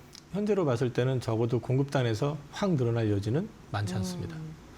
네, 좋습니다. 그러면은 구조적으로는 이제 다시 한번 업그레이드가 된 그런 시장 상황인데 그렇다면 이만큼 어마어마한 돈을 번 만큼 주주 환원도 좀 역대급이 될 것 같습니다. 뭐 이미 지난해 10조 원 자사주 매입을 다 끝내고 좀 대부분을 소각하지 않았습니까? 추가적인 이슈들 좀 더 기대해봐도 괜찮을까요? 3년 단위로 이제 FCF, 그러니까 프리캐시 플로우, 그 사용할 거 예정대로 다 사용하고 난 남은 돈의 네. 50%를 주주 환원을 하는 게 삼성이 밝혔던 중기적인 그런 네네, 계획이었죠. 3년 단위인데 그게 이제 26년 기말 기준입니다. 네. 근데 지금 예상하고 있는 게 26년도에 영업이익이 200조, 뭐 200 몇십 조 이렇게 나오잖아요. 이거는 삼성이 예상하지 못했던 거잖아요. 그쵸. 갑자기 그 돈을 쓰기 위해서 준비도 안 해놓고 갑자기 M&A 하겠다고 덤비지 않는 이상에는 생각보다 큰 금액이 내년에는 배당이 나올 가능성이 높고요. 또는 배당을 큰 금액을 하는 것도 좋지만은 지금 사실은 증자에서 또 유증무증을 해가지고 규모가 되게 커져 있으니까 네. 대대적인 또 자사주 매입 소각을 또 진행할 수도 있는 거니까 어떤 식이든 간에 그런 부분에서 주주 환원은 좀 기대해 보실 수 있을 것 같습니다. 네, 주주 환원도 마찬가지로 좀 모멘텀이 현재 풍부한 삼성전자의 상황입니다. 이제 2026년에 그만큼 영업이익이 170조에서 이제 뭐 190조, 많게는 200조까지 전망이 되는 그런 상황인데 TSMC를 넘을 수 있을지 이걸 궁금해하시는 분들이 또 많더라고요. 중요한 거는 TSMC가 삼성보다 영업이익이 적더라도 밸류는 항상 2배 이상 고평가를 받고 있습니다. 차이가 뭘까요? 그거는 이익의 안정성 때문입니다. 이익의 안정성이. 그러니까 이익이 지속하다는 거죠. 그러니까 이 레거시 디램 같은 경우는 이익이 나게 되면 역대급 이익, 그러니까 소위 지금 현재 삼성 하이닉스가 엄청난 이익 전망이 나오는데도 여전히 주가가 그 증익되는 부분만큼 못 따라가는 그쵸. 이유 중에 하나인데 그게 이 회사들은 원래 그랬어. 좋을 때는 엄청나게 이익 내는데 안 좋을 때는 또 확 꺾인다라는 그 인식이 여전히 자리 잡고 있기 때문에 과거의 그렇습니다. 분레가 좀 남아 있는 거죠. 그게 남아 있는데 이 부분에 있어 가지고 앞으로 증설이라든지 또는 이제 중국 전제 문제라든지 이런 것들을 통해 가지고 이 340이 증설을 좀 제한을 해가면서 이익을 관리해 나갈 수만 있다면은 네. 이거는 어떤 또 하나의 멀티플 조정 요인이 되는 거지. 지금 TSMC를 꺾냐 안 꺾냐는 큰 힘은 없습니다. 옛날에도 TSMC는 삼성이 늘 꺾었었던 기억이 있습니다. 네, 처음이 아니에요. 네. 근데 이제 앞으로 이게 지속 가능하냐에 대한 부분을 시장은 지금 바라보고 있다. 그렇게 말씀드리면 될 것 같아요. 역시나 그런 부분에 있어서는 TSMC 쪽에 대한 시장의 신뢰가 조금 더 단단한 그런 상황인 것 같습니다. 그럼 이제 목표 주가가 어느새 24만 원 선을 이제 막 상회를 하고 있는데 여전히 좀 저평가 영역인지 궁금합니다. 많이 올라왔잖아요. 그래도 뭐 말씀 주신 대로 TSMC 대비해서는 밸류적으로 매력이 충분할까요? 자, 10만 원일 때 PER이, 포워드 PER이 11배, 12배였거든요. 네. 삼성전자가. 지금 16만 원인데 26년도 포워드 PER로 계산을 하게 되면 지금 한 7배에서 8배 정도 됩니다. 샌디스크가 570배더라고요. 자, 이 얘기를 말씀을 드리는 거는 주가 급등한 거 맞아요. 네. 그런데 증익의 폭이 훨씬 더 크다는 얘기입니다. 그래서 사실은 지금 비싸냐 싸냐 얘기할 수가 없어요. 그렇죠. 그러니까 PER 7배를 가지고 비싸다고 얘기할 수 있을까요? 없죠. 글로벌 빅테크 가운데서 지금 10배 이내에 있는 회사는 지금 삼성하고 하이닉스밖에 없습니다. 그래서 이건 비싸다고 얘기할 수 있는 구간은 아니에요. 네. 다만 시장이 여전히 의심을 좀 하고 있는 부분은 분명히 있습니다. 근데 의심이 좀 풀릴 수 있는 부분은 언제쯤 나올까? 네. 가만히 생각해 보면 결국 가가지고 1분기 실적 나오고 2분기 전망하면서 내년에 대한 얘기 나올 겁니다. 네. 그러면 그때쯤 전후부터는 또 한 번 기대를 해볼 수 있는 부분이 있지 않을까 저는 개인적으로 생각하고 있는 거죠. 그럼 기간적으로 봤을 때는 좀 인식이 확실히 좀 뒤집히려면 올해 하반기 정도는 들어가서야 다시 한번 좀 리레이팅이 될 것이다. 올해 하반기 되게 되면 27년도 300조 또는 뭐 그 이상을 볼 수 있는지 네. 거기에 대한 기대감이나 전망이 나올 수 있을 거라고 보고요. 그다음에 그것과 관련해 가지고 앞으로 이익 유지를 위해서 삼성이나 하이닉스나 마이크론이 어떻게 할 건지 네. 회사들이 옛날처럼 아무 생각 없이 돈 되니까 무조건 증설해 가지고 한번 해보자 이렇게 갈 건지 네. 아니면 이걸 관리해 가면서 꾸준히 그 기업의 가치를 높이는 쪽으로 대응을 할 건지 이런 것들을 갖다가 이제 보시면은 그 이후에 어떤 멀티플 조정이 어떻게 나올 것인지 그런 것들이 시장의 평가로 나타나지 않을까 싶습니다. 네, 최근에 이제 디램이 워낙 돈이 되다 보니까 이제 인텔도 다시 한번 좀 40년 만에 뛰어들고 있고 아까 말씀 주신 창신 메모리도 대대적으로 지금 캐파를 늘리고 있지 않습니까? 이게 좀 디램의 어떤 가격 변동이라든지 삼성전자의 영업이익에 뭔가 크게 영향을 미치진 않을까요? 그러니까 창신 메모리 같은 경우는 이제 이렇게 되면은 그 수율이 낮아도 네, 어쨌든 가격이 높으면은 원가를 맞출 수가 있을 거 아니에요. 그렇죠. 그러면 어쨌든 찍어내기 시작하게 될 거고 그런데 이제 그런 부분들에 있어 가지고 올라올 수 있는 게 의지만 가지고 되는 건 아니거든요. 네. 결국은 첨단 장비의 필요성 이런 것들이 이제 대두가 되는 건데 많이 막혀 있죠. 이거를 지금 계속해서 막아줄 수만 있다면은 여전히 그 삼성, 하이닉스, 마이크론이 현재 누리고 있는 그 위상하고 지위는 가져갈 수 있지 않을까 개인적으로는 보고 있고요. 인텔이 들어오는 건 전 별로 크게 의미를 두고 싶진 않습니다. 역시나네요. 네, 확실히 반도체 장비가 좀 미국에 의해서 막혀 있는 상황에서는 이 창신 메모리의 캐파 증설, 이 삼성전자와 SK하이닉스에 유의미한 영향을 주기에는 다소 어려울 것으로 보입니다. 이렇게 해서 이영훈 IM증권 서울금융센터 이사 모시고 이 삼성전자에 대한 이 심층 분석 오늘 자세하게 진행해봤습니다. 좋은 말씀 고맙습니다. 네, 이렇게 오늘 저희가 준비한 소식은 여기까지인데요. 밤사이에도 뉴욕 증시가 상당히 기분이 좋게 끝났었죠. 어제 코스피와 코스닥 4% 강세에 이어서 오늘도 그 힘찬 아성 이어갈 수 있을지 오늘 개장이 상당히 기대가 되는 부분입니다. 저희는 다음 이 시간에 더 유익한 소식으로 찾아올게요. 오늘도 함께해 주신 여러분 고맙습니다.